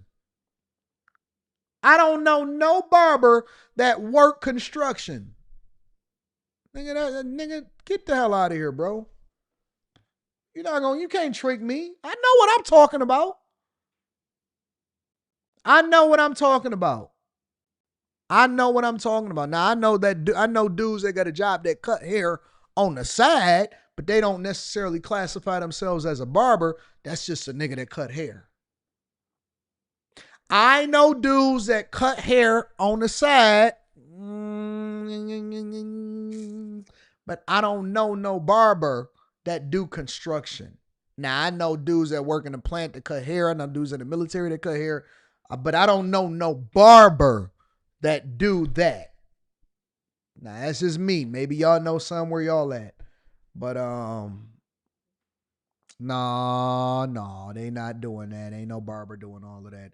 Make sure y'all hit a like for the algorithm, subscribe to the channel, and turn on your notifications. Listen, y'all can't fool me. You can't fool me. You telling me he getting off of work from throwing hammers and he about to go cut hair? Get the hell out of here, bro. Brian the Filmmaker says, now AD, I didn't see you take your shirt off way too many times on After Hours. Can you really hold your alcohol? What do you mean, can I hold my alcohol? Is the show moving, or is the show popping, or is the show popping? Brian the Filmmaker, first of all, this ain't even no real alcohol like that. This is just having a good time. This is taking the edge off. I don't get drunk. I take the edge off just a teeny bit. You ain't never ever seen me on no camera getting caught in the streets on no sloppy type of junk like that. I'm not on that. All right? Magnetar says, is it what you acting like I can't read? This is the move he was doing. Facts, brother keeper, because I don't get drunk. That's a fact. That's a whole fact. Daddy and the Caddy says, I named my daughter ABCDE. Oh my God. Tina Marie says, love you, AD. I've been crying, laughing, listening to you today. Keep being you, keep being great. Don't y'all like to be entertained? Don't y'all like to be entertained? No, don't say it was that one time. That's a lie. That's a lie. That's a lie. You ain't never, ever, ever, ever seen me drunk. You ain't never in your life seen me drunk. Maybe taking the edge off, maybe a little bit free, but you ain't never seen me drunk. Ever. And you never will.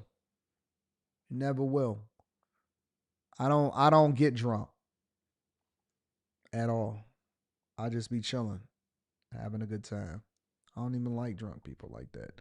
1, 2, 3, 4, 5, 6. Man, we've been covering a lot of ground today. Or no, we only covered 5. All right, let's go over to one more thing before we head over to Portland. Oh yeah, when I was with my chick. Yeah, but that was a vlog. That was different. You never seen me drunk live. And that was in Vegas. And it was at one time, and it kind of snuck up on me a little bit. That was a little different. Y'all always trying to make sure that y'all help me to remind me, hey, Anton, no, I did see you one time. You did. You was falling off the cliff. It was a little weird. It was a little weird at that time. We got in the shower, got it out of our system, slept it off, and got back to normal. Let's get to this, all right? Oh, no, we already talked about that. Let's talk to this one. This is a wild story. I haven't covered it yet. I planned on covering it on the Anton Daniels channel, but this is a wild story. Check this out, y'all. New details tonight on the 4 people found dead this week inside a San Francisco home. That tops Cron 4 News at 9, streaming on Cron 4 Plus. I'm Dan Thorne. Investigators have confirmed they were a family, 2 parents and their 2 daughters. Cron 4's Sarah Stinson spoke with a person close to that family and reports from a growing memorial outside the home. I spoke with a person who knew the mother, Paula, and her family for more than a decade. This person wishes to remain anonymous at this time, but says the circumstances surrounding the family's death is a gut punch to learn about. He describes Paula as a great person and mother to their 2 beautiful daughters. Hold on, let me go back for a second because we looking at the results. Hold on.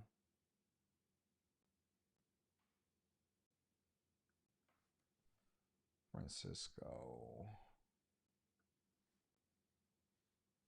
Children.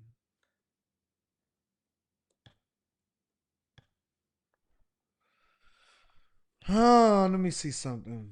4 people dead, including 2 children. Okay, let me get to the original story, and then we're going to come back to this one. Okay? Because I need to know what happened originally. We get in the aftermath. Let me go back. Let's do this. Investigators spent much of Wednesday night inside of this home, and during that time, the only light that we could see on was the light coming from that room above the garage. The coroner's truck was surrounded by white sheets as officials worked late into the night to take away bodies of the 4 deceased people found inside this San Francisco home Wednesday afternoon. Shortly after officers confirmed the gruesome discovery, there were tears from those who showed up to the scene. Officers say 2 of the 4 people found dead are kids. Neighbors we spoke with, heartbroken. I was just coming back from school and I heard this from my mom, and I just, my heart dropped. I don't have the words right now. I mean, we're all in a bit of shock.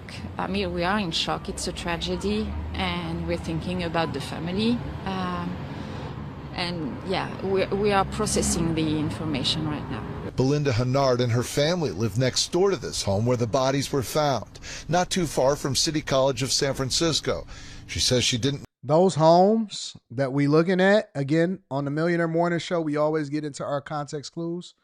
Those homes that we're looking at, those are easily multi-million-dollar homes. In San Francisco, because San Francisco was what, 7 square miles, 7 by 7 square miles, which is not really that big. I mean, it's big, but it's not that big. When you talk about a big city, you can fit, what, 7 San Franciscos inside of the square mileage, I believe, of a Detroit or something like that. These are multi-million-dollar homes. Over there in San Francisco, those homes cost an arm and a leg. So I just want to let y'all know that as we watching this. I'm reacting to this and discovering this in real time. Notice anything out of the ordinary in recent days. That's definitely officers finding the bodies after responding to a call for a welfare check. Our bedroom is on their side, and we have yeah. That home is, without a doubt, $4, $5, $6 million, maybe more. Easily. That home right there, with that amount of yardage and the trees and everything like that, and with the roof and all of that, with the red driveway, that home is easily $4, $5, maybe $6, $7 million. Easy. Dogs. So if there was no noise, there was nothing, and I think it's the most disturbing part is that we didn't hear anything.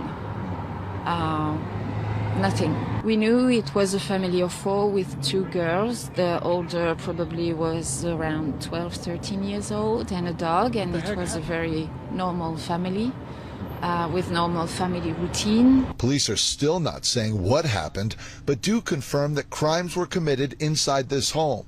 They also say there is no threat to the community. Investigators were asked if an attacker or assailant could have been one of the 4 found dead in the home. That is a possibility. We're not confirming any of that at this time, but that is a possibility of this incident. The names of the victims here have yet to be released, but you can see this is still an active crime scene.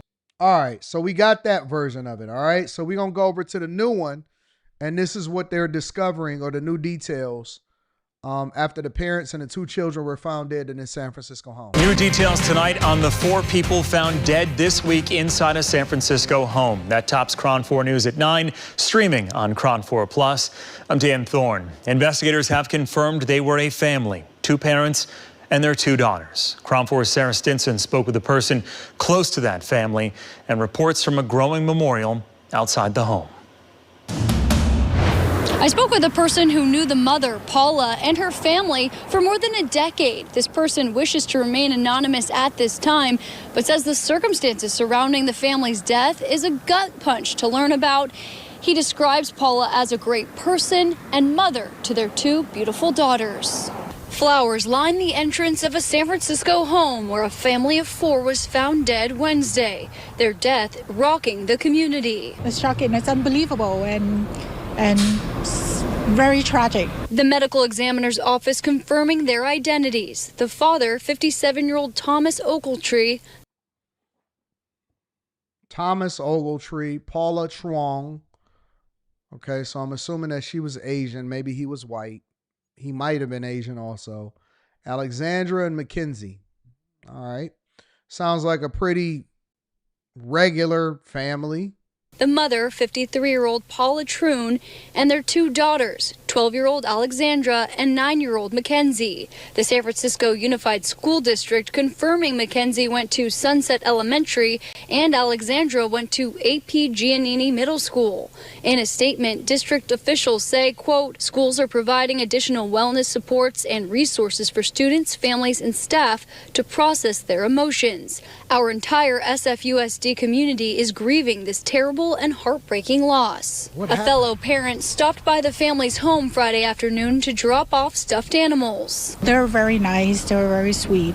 We met the girls and it's just very sad. Police found the bodies Wednesday after responding to a 911 call for a welfare check at the home at the corner of Monterey Boulevard and Cologne Avenue. The father's brother tells KRON 4, quote, my brother and his 2 precious daughters were victims of a horrific crime.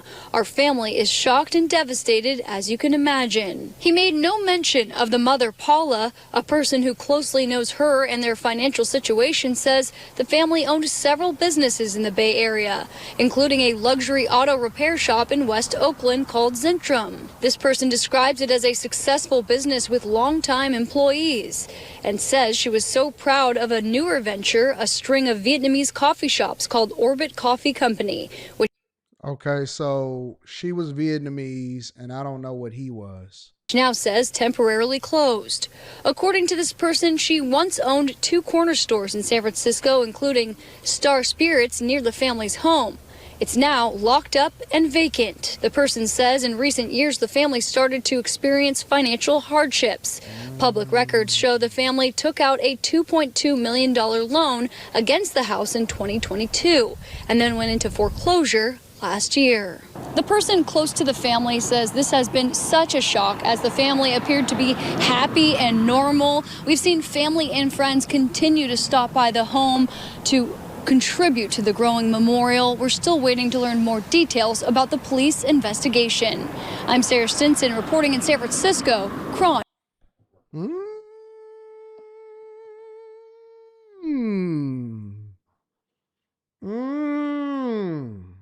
Listen, bro, listen. Often at times, and I'm not assuming, I'm just having a conversation. Often at times when something happens tragically and it's not something natural like a cancer or something like that is happening. When you see the whole family is gone, it's usually tied to something financially related. Now, that financial relation to the crime itself can be anything. It could be from, hey, they got involved with money with the wrong people, to, you know, they might have owed somebody something, all the way up into somebody was just super stressed because their business was no longer thriving the way that it was supposed to thrive. And so they decided to take the whole family out. Now, I don't know. I can't assume. But when we start to have these conversations, what I will tell you is that a lot of times when people that have a lot of resources or a lot of money start going through something financially, they can't take it. And again, I'm not saying that that is what's happened in this situation. What I am saying is a lot of times when people that have resources go through things, they cannot handle going broke.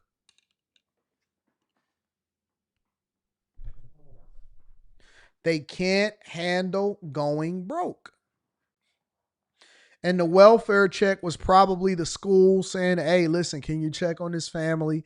We haven't heard anything or whatever. It could have literally been anything. It could have literally been anything. But when people go broke that had a lot of resources, I remember in 2008 when a lot of people went broke. Do you know that it was rich people that were offing themselves? Now, obviously, the market recovered. And so, you know, it was stupid that they offed themselves over a lot of that type of stuff. But it's a lot, man. People that have money that's used to a certain lifestyle, they get embarrassed easily. They don't want their friends to know that they going broke or that they going through something. They don't want to ask for help. They try to figure out how to make it work on their own.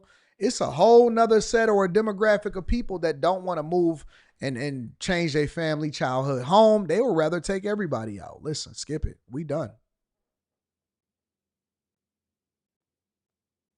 They didn't say the cause of death, and so we just really anticipating what's going on. That's one of the benefits of being broke at some point in your life.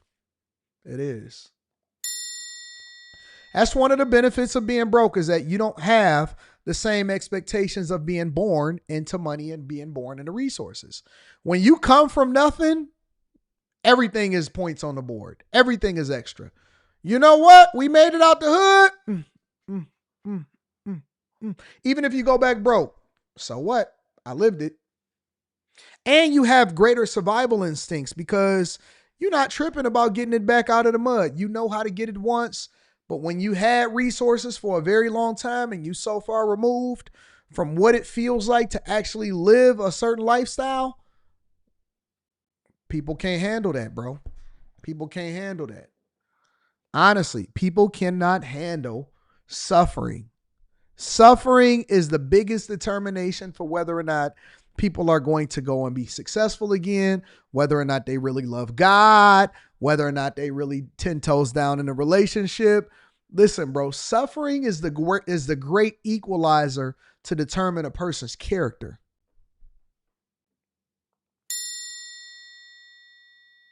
Suffering is the great equalizer for determining a person's character. You want to know whether or not your girl is going to stick around with you? Go through a little bit of something. You ain't even got to go through it for a long time. Go through a little bit of something and see what's happening. See what happened. Uh-huh. Want to know whether or not you got some friends? Go through a little bit of something and see what happens. Or if your friends are your friends. Want to know if a person is a really good person, because the problem in our communities a lot of times and in our cultures, we equate money to being a good person. That's just the honest to God truth. We equate money to being a good person. Hey, is he a good father or not? Well, did he take care of his kids financially? Well, he must be a good father. That's just the way that we do it. And because men are supposed to provide. You want to know whether or not a man is truly in his masculinity? Remove his money and see what happens. See how he responds to it.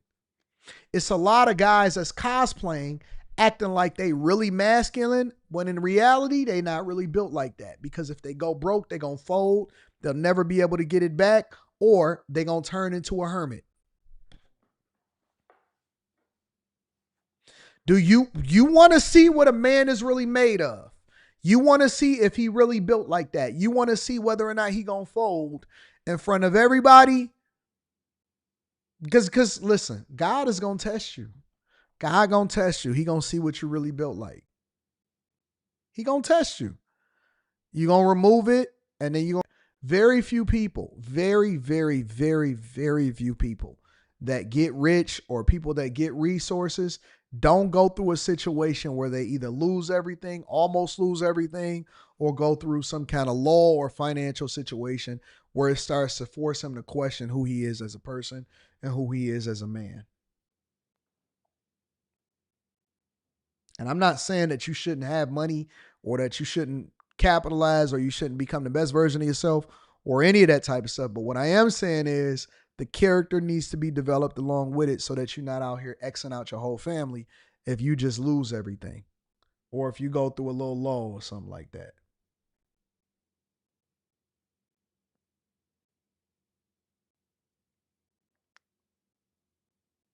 Yep. Everything good when everything is good. Everything is good when everything is good. But when it go bad, that's why I tell guys, y'all got to start slotting these chicks. And ain't nothing wrong with her wanting to live a good lifestyle, but I guarantee you that she ain't sticking around, nigga. So you better make sure that you understand that what you getting yourself into. She not there for you, or maybe she is there for you, but she there for you as a package deal. She don't want you by yourself. It is okay if she don't want you by yourself because she like, you know what? There's other guys that want me too, and I'm not willing to suffer. I don't love you that much, and that's cool. Ain't nobody tripping off of that. It's situational. It's convenience. It's convenience. She shouldn't have to sit there up under a tent for the rest of her life. That's cool. Like, nigga, you gonna have to get it out the mud and go and take care of business. It's your job as a man to go and get that money, bro. And then again, that's why I tell guys a lot of times, your purpose and your bag is always supposed to come before the money. No, Anton, that's not true. It's 100% true. You know why? Because you're going to have to be able to get it regardless of whether she's there or not. If she really rocking with you, then she don't even want to come before your purpose. She understand that, hey, let that man go and get what he got to get. Let that man take care of business. Let that man be about his business and stop trying to prevent him from doing what he's supposed to do. Girl, if your girl is willing to let you fumble a bag in order to sit up under her, that's not your chick, bro. She don't even love you like that. She don't even like you.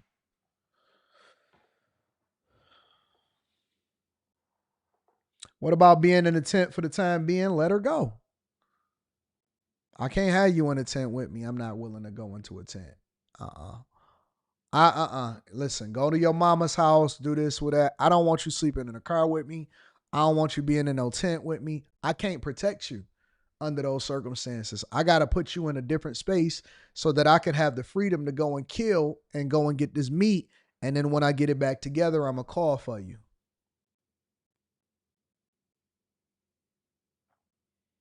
If you ever straight up homeless, let her go, bro.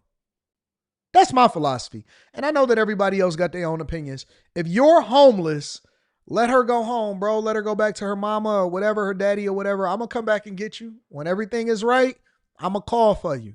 I can't do nothing for you right now because I'm fucked up. I'm messed up out here. I'm messed up. Now, here's the real thing, all right? All right? Here's the real thing. Guys, you got to put yourself in a position that if anything is to ever happen, they going to be straight while you going through whatever it is that you're going through. If you really love them, if they're your family, if that's your chick, if that's your baby mama or whatever, you got to start setting stuff up. You got to start putting stuff to the side. That's one of the reasons why you got to have insurance. You got to have a life insurance. If anything was to ever happen to me, you don't want your chick out there busting it down for a real one, taking a whole load because you're not there. She gonna embarrass you. You know what I'm saying? Oh man, Dang, man. Nah, you don't want her doing that because that's your legacy, bro. You don't want your kids dusty, so you're going to have to leave them something to make sure that they good. You know what I'm saying? Set them up. Hey, listen. And this is a hustler's code. So some of y'all don't understand what hustling is. You don't understand how to build your own business and getting it out the mud. You always got to have a stash. And the stash is going to vary based off of the lifestyle. All right. My recommendation for a stash is you got to have at least 50 bands put up. Now, if you in the streets, then you're going to have to put up a couple $100,000 because you're going to need a lawyer at some point to get you through your circumstance and you're going to have to live. So you're going to need $100,000, a couple $100,000 put up in cash. But a recommended amount is at least 30 to 50K. That way you're going to be able to get through that lull. You know what I'm saying? You always got the cash stashed on the hand. You know, you put something in her name. You put this over here. Hey, baby, listen, we got this over here. We're going to stash that. If everything goes wrong, if everything just go horribly wrong, we're going to be able to get through it because we got that little float money. Now, I recommend personally having at least, like when you get to a certain level, you got to have at least a few $100,000 stashed off. Just separate from the investments, separate from everything else. You got to have a few $100,000 stashed off if you really, really get money, like when you get to a certain level, because your lull is going to be a little different. You can reduce your lifestyle. You can go back to the mud. You still got everything paid off. You still got your houses or whatever like that. You're not going to suffer. You still got the businesses over here. You got a stash over there. You got to learn to diversify so that you ain't never falling off. Your fall off ain't going to be like everybody else's fall off. You see what I'm saying? You always got to have a stash. If you ain't got no ride or dies that know where to stash at, that you know is going to hold you down if everything goes left, then you need to get you a ride or die, bro. You got to have a ride or die for the stash.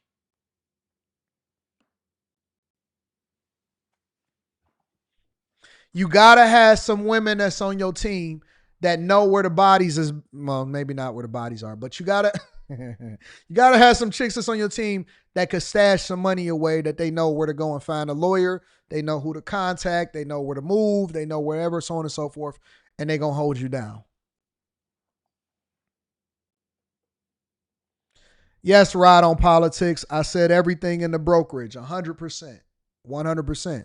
That brokerage could be the stash. That's my whole point. The stash ain't necessarily buried in the ground. The stash is separate from what you are doing or what you're working on. You know what I'm saying? Or whatever the money is that you're leveraging. Your stash could be it could be a separate brokerage. You know you can have more than one brokerage, right?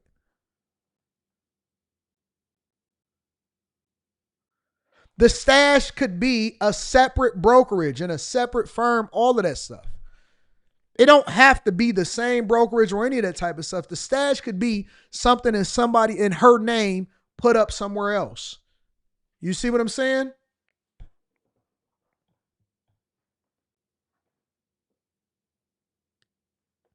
What kind of bins, Samira?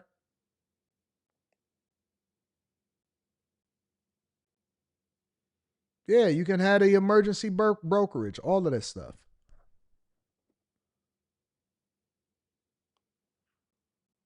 Spacer said you better have another stash in case she decides to take the stash. We ain't worried about that, dog. Listen, if you worried about your chick taking a stash, and that means that you ain't really made it yet. And let me tell you why. I'm going to give y'all the game. So it's Henny Tuesdays. We're going to give y'all the game. The stash is not enough for her to be able to detach herself from you and actually feel as though she's living a phenomenal lifestyle. The stash ain't meaningful enough to me to where I'm hurt if she take the stash. It's an emergency stash. It's something to make sure that everything is tucked away on a rainy day. So if she feels more compelled to take the stash and that she's going to be better off with not being with you, and she's willing to live that lifestyle of that little bit of money versus what it is that you're bringing in, because it's only a fraction of what you generate. If she's willing to walk off with that, then she actually did you a favor. I'm not worried about the money. I can always get way more money.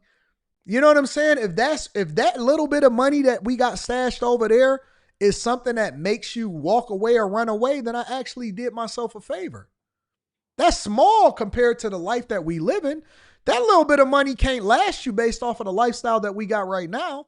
So if she's willing to leave you over that little bit of money, then you dealing with the wrong chick in the first place. I'm not tripping off of that. I ain't never been tripping off of no money. I'ma always get some more money. I'ma always be rich. I'm always going to be richer next year than I am the year before. Even if I go through a lull, I'm still going to recover and I'm going to be greater. If she's willing to sell you out for that little bit of money, then I ain't tripping off that. That means she an idiot. She a dummy anyway.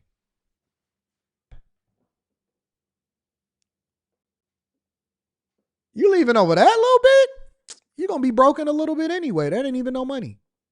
Not based off of the way that we live.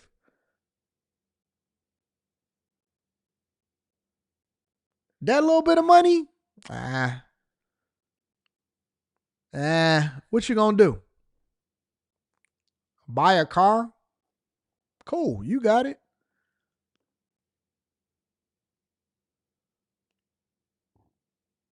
You see what I'm saying? You can't operate under a duress mindset. You got to operate under abundance. If she don't understand the play, if she don't understand what you building towards, if she not willing to continue to ride this wave with you, then you did yourself a favor. Listen, you shouldn't even be with no chick that you ain't been with for at least 5 or 6 years that know where to stash at. You meeting her tomorrow when you telling her where to stash at? If she ain't been with you at least 5 to 6 years, listen to what I'm saying. If she has not been with you at least 5 to 6 years, she should not know where to, she shouldn't have a stash.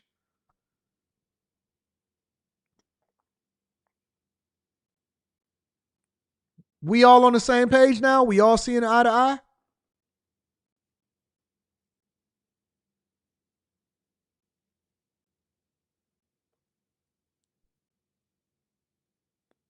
She should have been riding with you since the beginning. It ain't nobody around me that know where a stash is that has not been around me for at least 10 to 15 years. That is a fact. That's the honest to God truth. Everybody around me in my inner circle have known me for at least 15 years.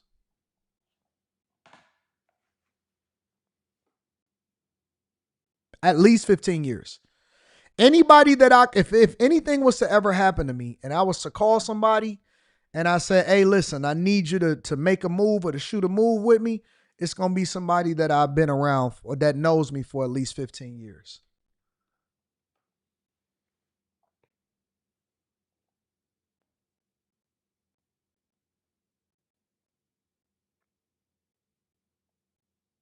Clear?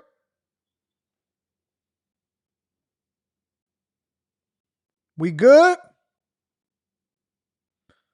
All right. Let's continue on with the show. Let's head over to, I guess we could head over to Portland. Let's head to Portland, my name. Let's get there. Hopefully we clear. Hopefully everybody on the same page.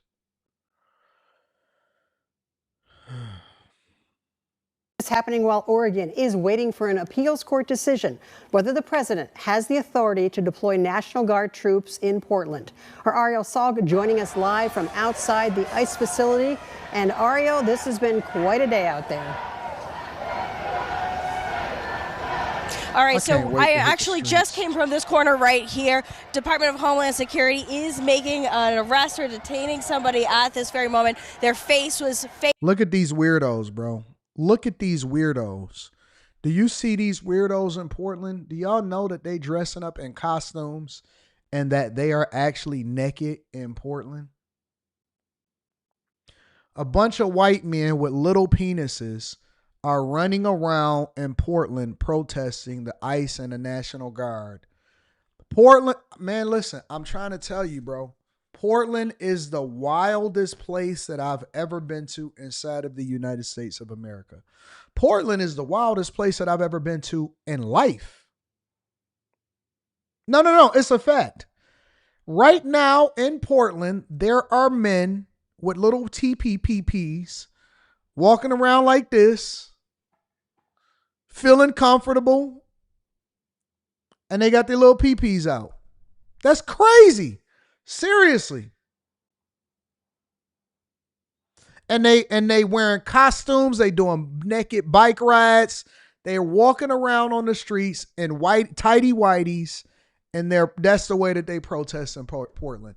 Bro, I'm telling you, man, that place is absolutely demonic.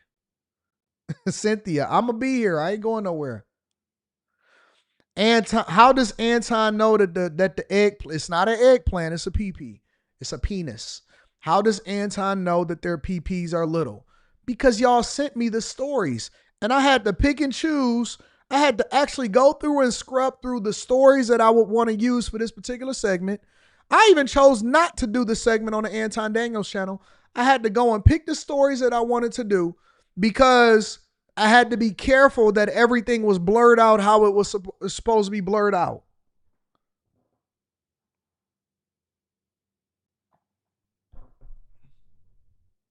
Watch. Hold on. Look at these dudes.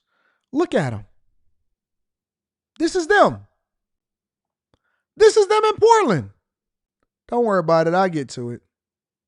Face down in the mud. We are staying a little bit further back because moments ago, the naked bike riders were coming through. So we were trying to stay further back because there are still a few people in various levels of undress. But as I've mentioned, right now, it sounds like it's starting to heat up again, where somebody is being detained. I mean, moments ago, there was a band playing. We did hear some of the agents on the roof up there using pepper balls. I did not hear. Imagine getting hit with a pepper ball and you naked. You got the mushroom tip out. Imagine getting hit with the pepper balls and you got the mushroom tip out. And I heard it be cold and rainy. So you know how it is. You know, when you first get out the pool, you know what I'm saying? It's not as girthy as you would like it to be. You know what I'm saying? If it's cold outside, all of that type of stuff, you got to take that into consideration.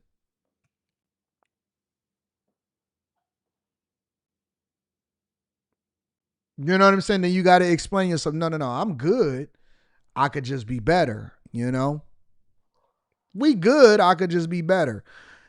Ain't no way in the world you can effectively ride a bike in the cold, in the rain in Portland.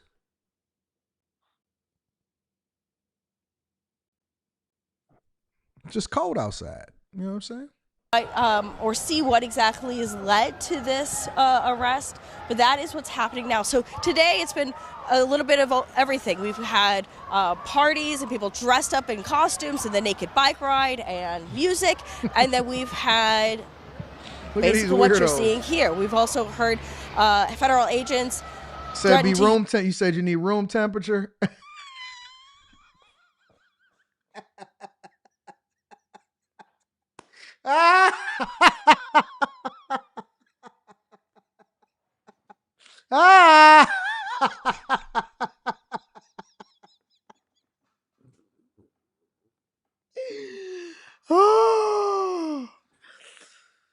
Oh man, that is so hilarious. Use weapons like rubber bullets on protesters on the roof of the ice building. There's an LRAD machine. For those who might not know, you can hear them. You can maybe look at these weirdos, man. I'm telling you, these people are weird, bro. These people are crazy out of their minds. Crazy out of their mind, bro. If you ever want to go and get some demonic energy, go ahead and head over to Portland, bro. Again, the LRAD machine lets out a very high-pitched noise, which is so uncomfortable it can push protesters back. As I mentioned, maybe an hour ago, that naked bike ride came through here. I would say about 700 or so people were here. We got a chance to speak to one of them. This is what they said. The naked bike ride's always about showing the vulnerability of. Hell no. Look at this guy. Look at this guy. No way. No guy in the world is going to be sitting there with a helmet, one actually on their head, a bonnet under it, glasses. He didn't even shave his body. He didn't even shave his body. This is crazy, bro. You see how they had to blur everything out? Now you know why I had to pick certain things, certain newscasts in order to have this conversation with y'all. like the cyclists, and really we're kind of like this time there's more about showing And the I'm not vulnerability. I'm not interviewing nobody that's naked. No man naked at a protest. Mm-mm.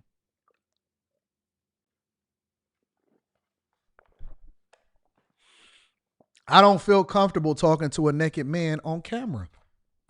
What kind of foolishness is this? I'm sorry, sir. Naked bike rider. Can I get you for an interview? Nope. Not interested. Of our citizens, and you know, it's a peaceful protest, but none of us expect it to be treated like we're here just exercising our First Amendment. We should have no reason for President Trump to be able to call in the National Guard to our city that is not at war with itself or anything else. Like, stop playing videos of 2020.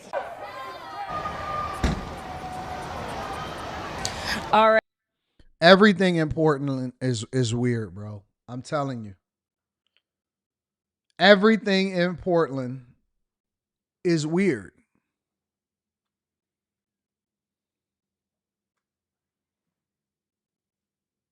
They all wearing costumes. They're all naked. They all brought their instruments out. Like actual physical bands, instruments, trumpets, trombones, saxophones, all of that stuff, bro. They're all degenerates. That's the honest to God truth. They're all degenerates. Over in Portland, they have a literal problem. Look at these people. Look at them. Look. Planned emergency naked bike ride as hundreds of riders made their trek across the city to outside the ICE building to... Oscar says, is everyone gay there? Almost. Very few people over in Portland I'm hearing because I'm not from there. Very few people from Portland over there does not have some kind of alternative lifestyle.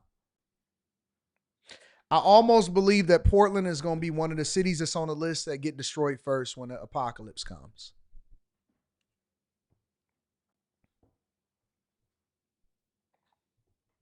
gain attention, sending a message they don't want the president to deploy the National Guard in Portland. Our Ariel Salk is live right now outside the ICE building. Ariel, I have to ask. She looked like that lady from The Incredibles. The mad scientist lady from The Incredibles. Y'all know who I'm talking about? Y'all ever seen that lady from that cartoon Incredibles?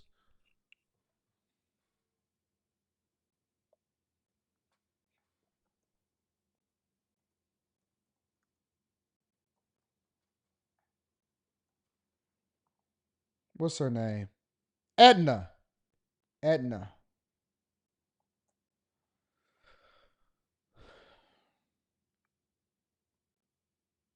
She looked like Edna.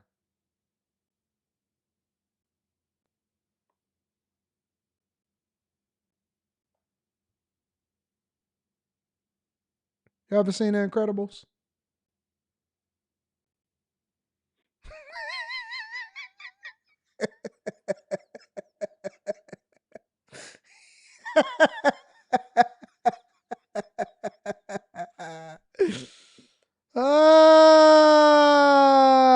The lady that was making all of the suits.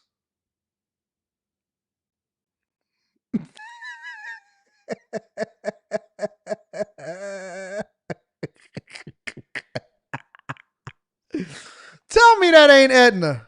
So you telling me that that's not Edna right there?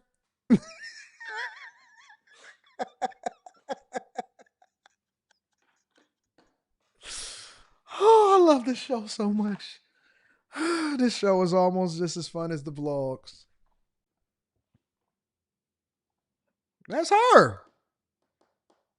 That's her without the glasses. Yep. If y'all have never seen The Incredibles, it's a great movie. I love The Incredibles.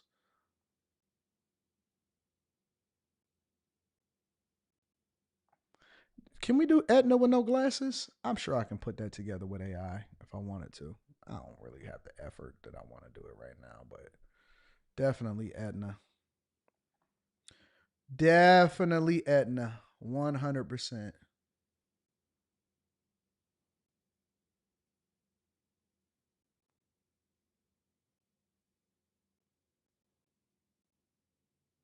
Shout out to Edna.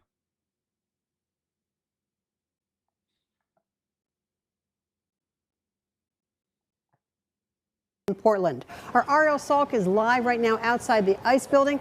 Ariel, I have to ask, how did that naked bike ride show go over there with the federal agents?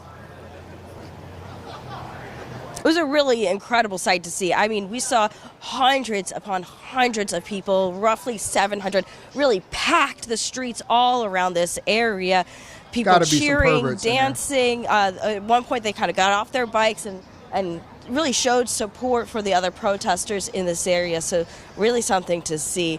Right now, we've got a few dozen protesters still remaining out here, a lot in inflatable outfits.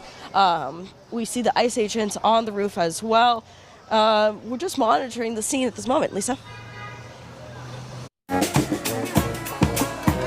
Protesters flowing to the ICE building throughout the day, hundreds gathering. Some came together in groups like this, quickly assembled band, complete with bananas bringing up the backside. I can't do it, bro. I can't do it. Probably smell like bologna out there, salami, pastrami, and corned beef. I just can't do it. I think that Portland is a God-forsaken city.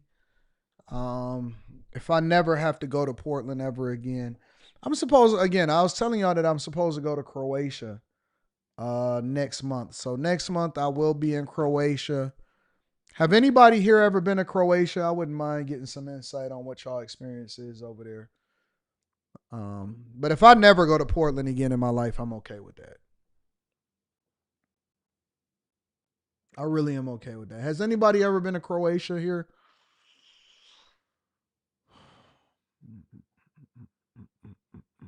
Seattle was getting there too. Yeah, I know. I agree. Nope. Anybody ever been to Croatia before here?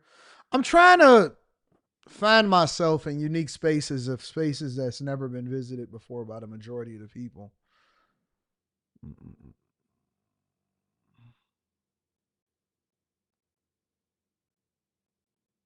Haven't been, but it's a beautiful place in the summer. I went to Croatia when I lived in Italy. What was it like? Crash out or cash out? Looks beautiful from the photos. Croatia is beautiful. So y'all only want to be if y'all go outside the country, some of y'all, you going to fight Drago? No, it's not Russia. It's not Russia. It's a European country. You live in Split? Christopher Mayberry, how you like it?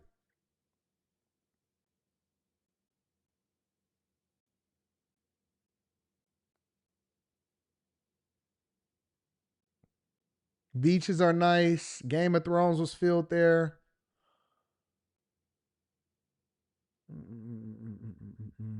You want to go to Greece? I want to go everywhere. You only been to Croissant? I want to go to Romania. I've been to Romania. Romania was dope. Romania had the best party. Romania had the best party that I've ever went to in my entire life. One of the best parties.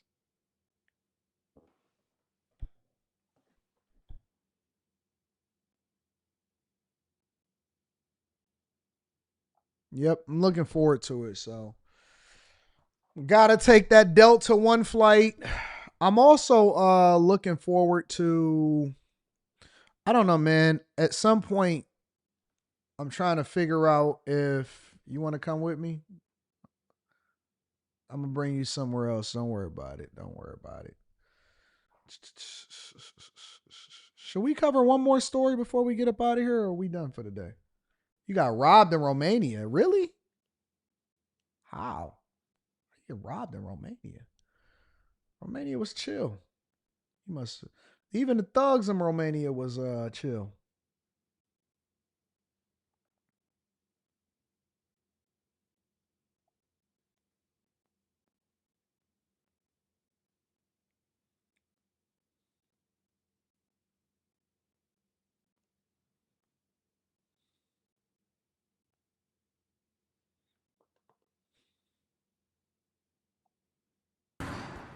Hey guys, welcome back to Fox 5 News Live. I'm Judea Murray.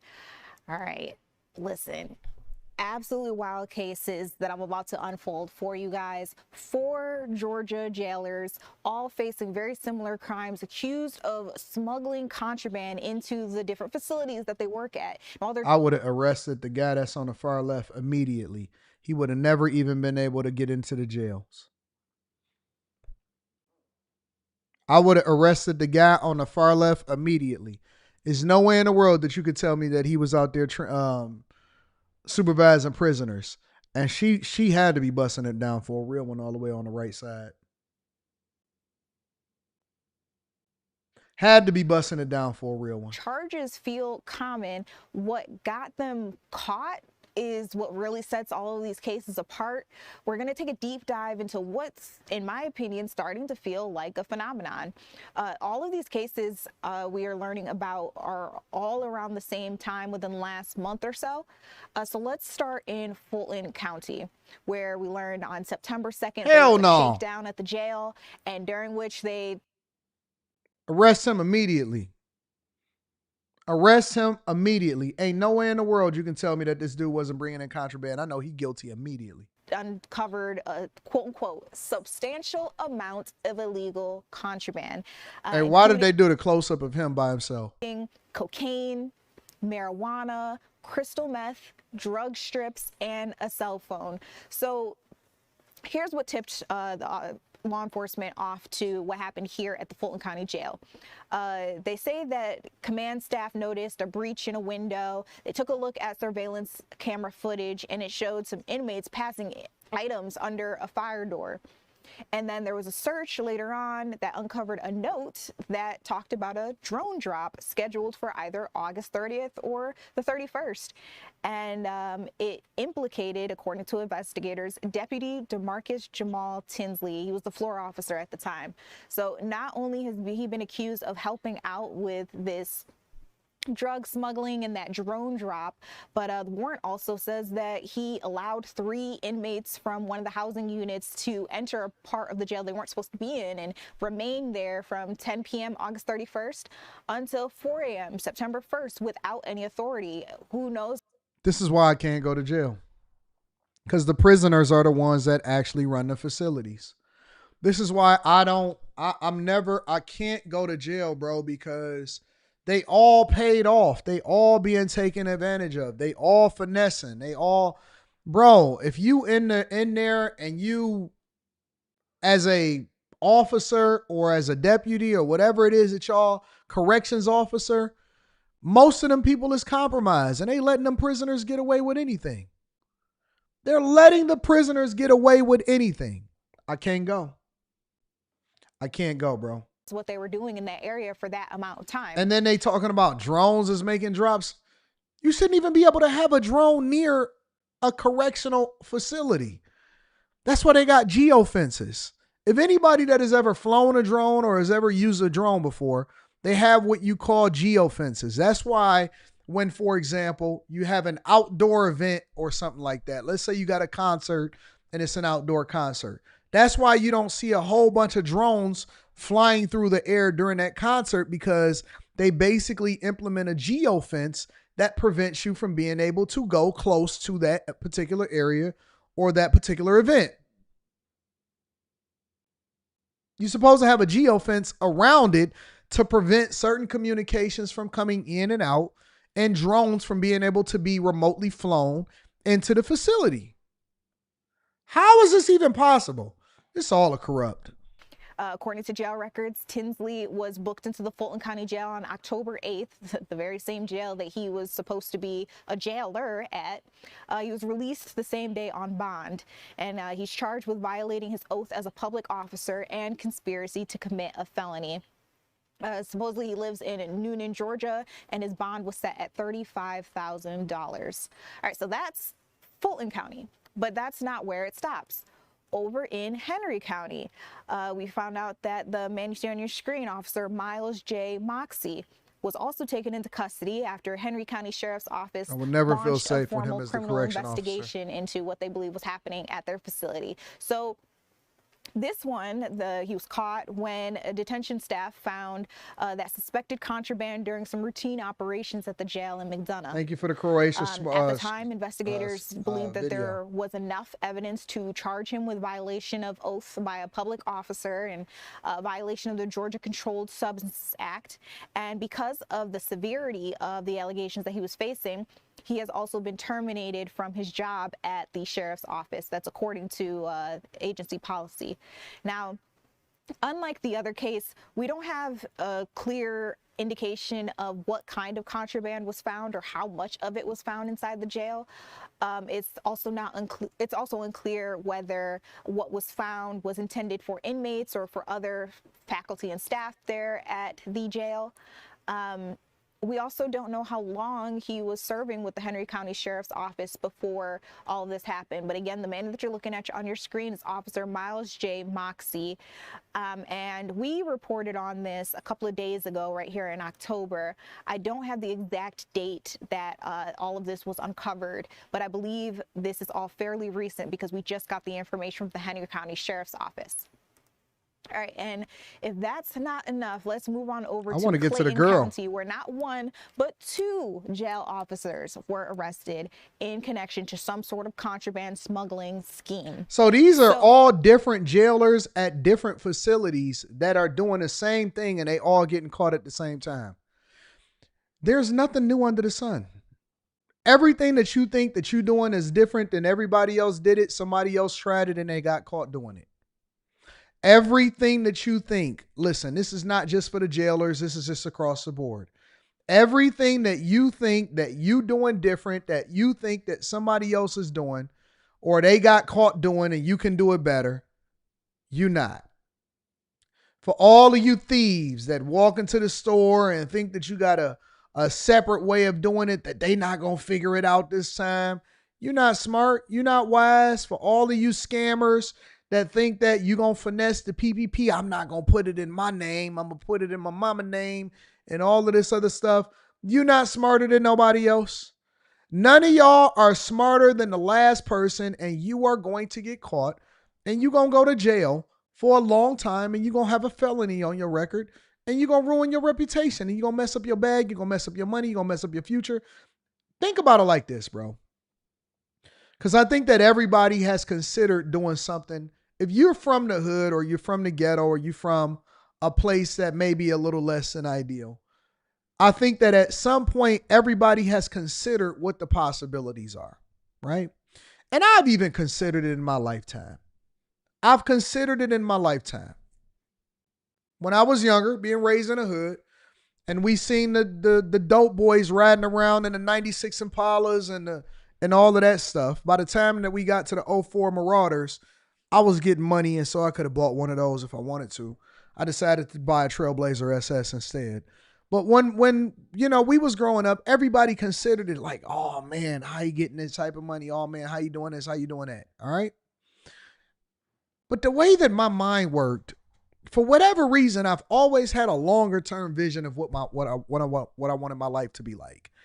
And I was always like, but what if I'm not able to get a job when I get older? Or what if I want to go to college, or I want to go to this and I got this felony on my record? Or what if I get arrested and my mama give me a whooping when I get home? What if I get a whooping when I get home? I don't feel like getting a whooping when I get home. I actually want to have my back. I want to have my back. And so for me, the consequences of getting involved in doing certain things was too severe. It was too high. I didn't want to have that felony.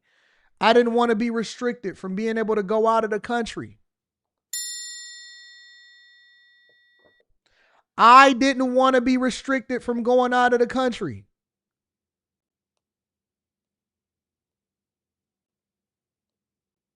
When I was seeing all of these scammers and stuff, and they was pulling off and doing PPP loans and stuff like that, before they ever even released a list, it was nothing that even crossed my mind, because I was thinking to myself, man, they gonna get caught and they about to be in jail and they about to mess up their whole future and their whole reputation. I just was never willing to mortgage my future and or my reputation for a short-term gain. And the amount of money that they got wasn't even nothing significant.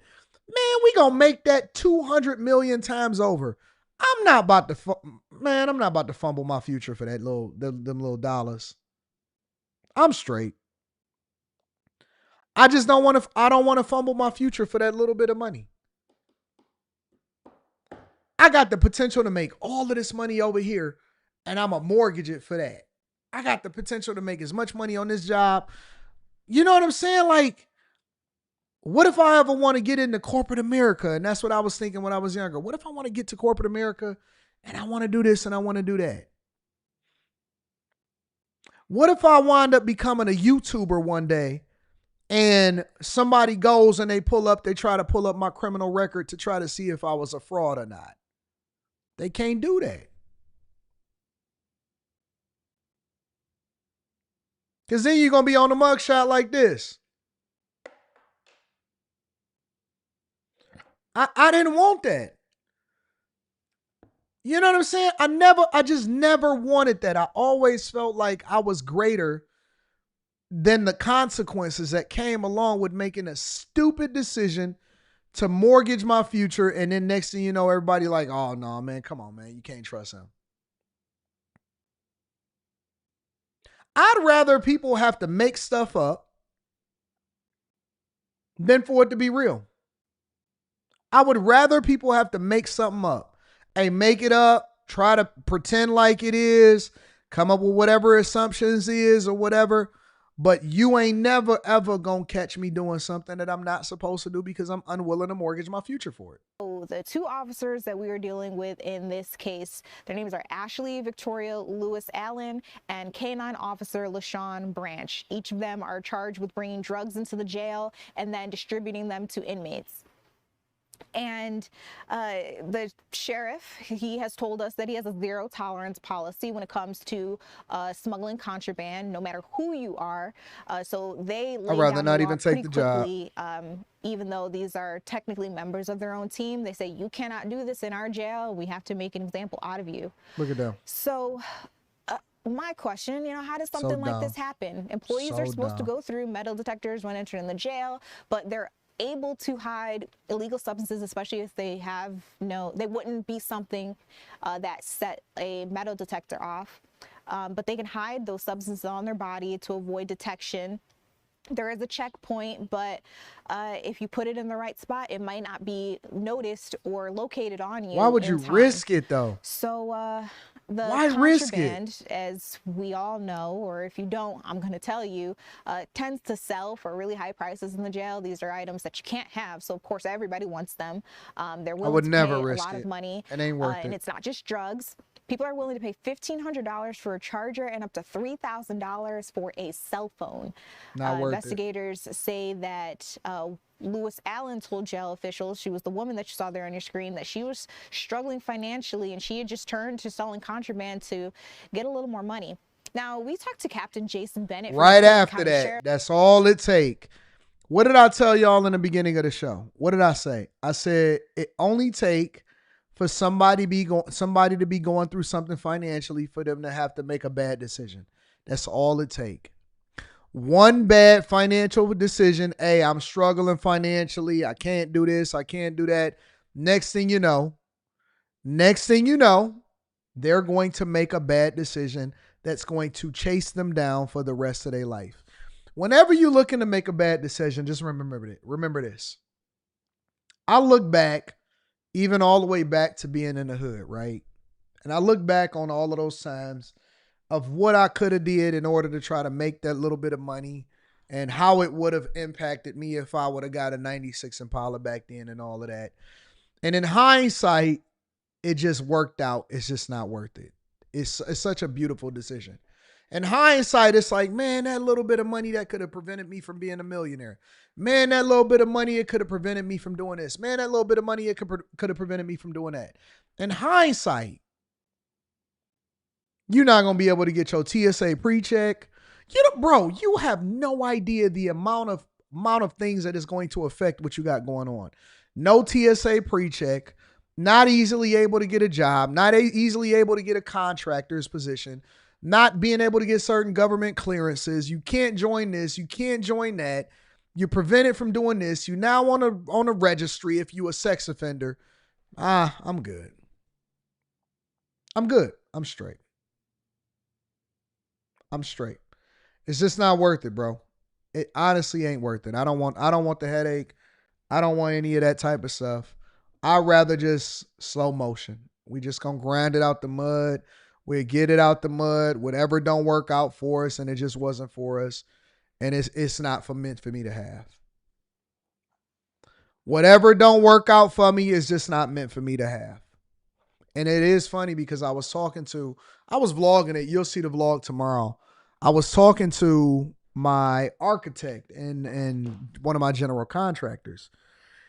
And he was telling me that there are people that have been doing family businesses and all kind of different skilled trades that have made millions and millions of dollars, leveraging a trade in order to start certain businesses. And we have to often at times have multiple different contractors on call because they're so busy. Excavators, plumbers, electricians, architects, people that do the plot plans, all kind of tree trimmers, carpenters, framers, people that do the concrete, everybody. I mean, inspectors, all of these people that are general construction, people that build houses, all of that type of stuff. And they are overwhelmed. These people are overwhelming. So we always got to keep 2 and 3 on top at the same time. And a lot of these guys are retiring and they saying, well, we can't, ain't nobody to replace us. Because nobody actually wants to master their craft. Nobody actually wants to go through it. Nobody actually wants to learn a skill, learn a trade. Everybody wants to sit at home and work from home. Everybody wants to sit in the house. When people tell me that there is no jobs or there's no this, no, I just don't think you don't want to grind. You don't want to hustle. Millwrights, all of those type of people, you don't want to hustle. It's so much money and opportunity and hustle and all of this stuff. It's a lot of money out here. And I was telling him, I said, man, listen, bro, I love my newfound love. I've rediscovered for my love for vlogging, and I got a new love for just everything building. I love building properties. I love doing this and I love doing that. And what I found is that there is nobody that's actually doing what I do. It's only the big boys and it's a couple boutique builders, but there are nobody. I don't know no black people that do what I do. Ain't that crazy? I don't know no white people that do what I do. I know a couple different people, boutique builders, but I don't know hardly anybody. Nobody that is doing. Now you could say, well, yeah, Anton, there's a lot of people in real estate, but there's not a lot of people that's in real estate. There's a lot of people that's getting financed. There's a lot of people that's flipping. There's a lot of people that's doing hard money loans. Ain't nobody actually financing their own projects, got their own crew, building it from scratch, controlling the cost. Nobody is doing what I do. All of these guys talking about getting money and doing this, ain't nobody doing nothing. They just talking. They just selling a course. That's all they doing is selling courses, bro. They just selling courses. They not putting no money out here in these streets. Because he was telling me, and he was like, Anton, you really need to get into the commercial side. I said, what do you mean? He said, you've been building a lot of single family homes and you've been buying them turnkey, and that's been your thing for a long time. He said, Anton, people that I've worked with in the past, they started doing the commercial side of it and they retired off of it. I said, really? He said they retired off of it. He said they never went back to building single family homes. He said, I know you love building single family homes, so that's just your thing. So you always going to be doing that. But they retired off of it. I said, And then he started giving me the game. He told me where to look. He told me how other people was using some of their strategies. I can't wait to share it in the Patreon. I'm going to be talking about it in the Patreon. I got so much content for you guys. I got 3 different live streams lined up over the next 2 weeks. We got a live stream tomorrow on the Patreon. Make sure y'all tap into the Patreon. Link is in the description. But I was talking to him and he was like, man, you got to get into it. You got to get into this. You got to do this. You got to do that.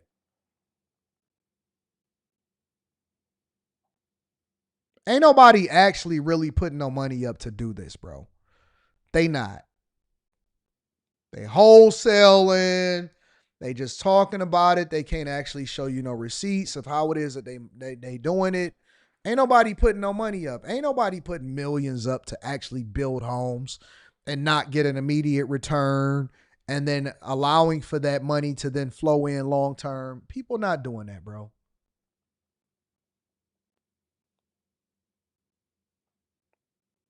They not doing it.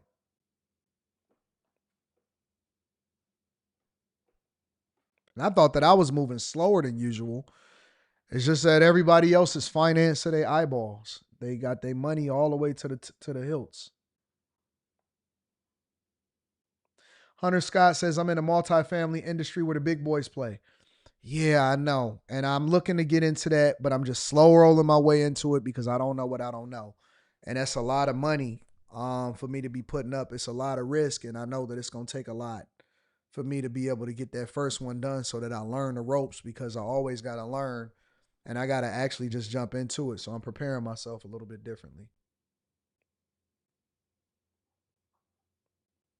I'm going to get it. I'm going to get it. I'm going to get there. Promise you I'm going to get there. I'm just not ready to jump off the porch yet. I'm not ready to jump off the porch yet. I haven't acquired enough property to be able to rezone it and turn it into that type of thing yet. So as far as like in one area, you get, 4 or 5 acres and then you turn it into what it is that you need it to be. I haven't been able to do that yet. So I'm going to figure it out.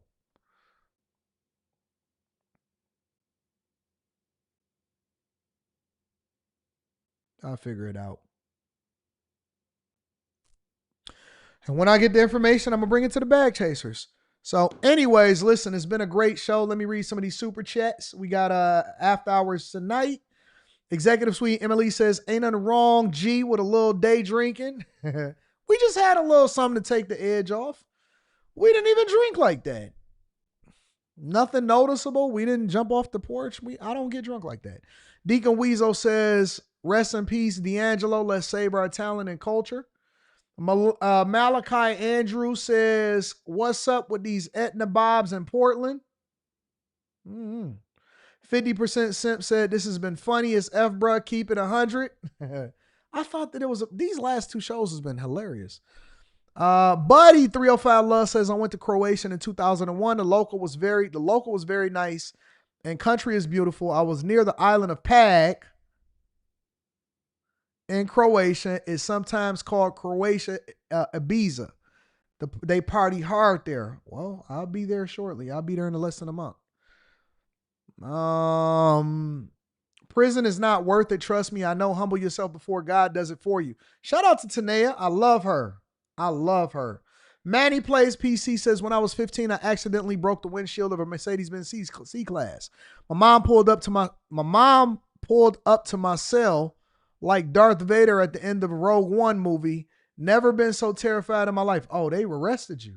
DJ Ace Production says, carpentry and woodworking is one of my hobbies. I build custom DJ booths furniture that I sell. Shout out to DJ Ace. You should go into houses, bro. Jordan Tessa Model S Plat Video says, what up, though? Shout out to Jordan. I appreciate you. All right, y'all. So, after hours tonight, make sure y'all tap into the Patreon. Link is in the description. Teach Henley. 40% off your first order, 20% off for life. I love y'all. I appreciate y'all. I'm going to holler at y'all later. Peace.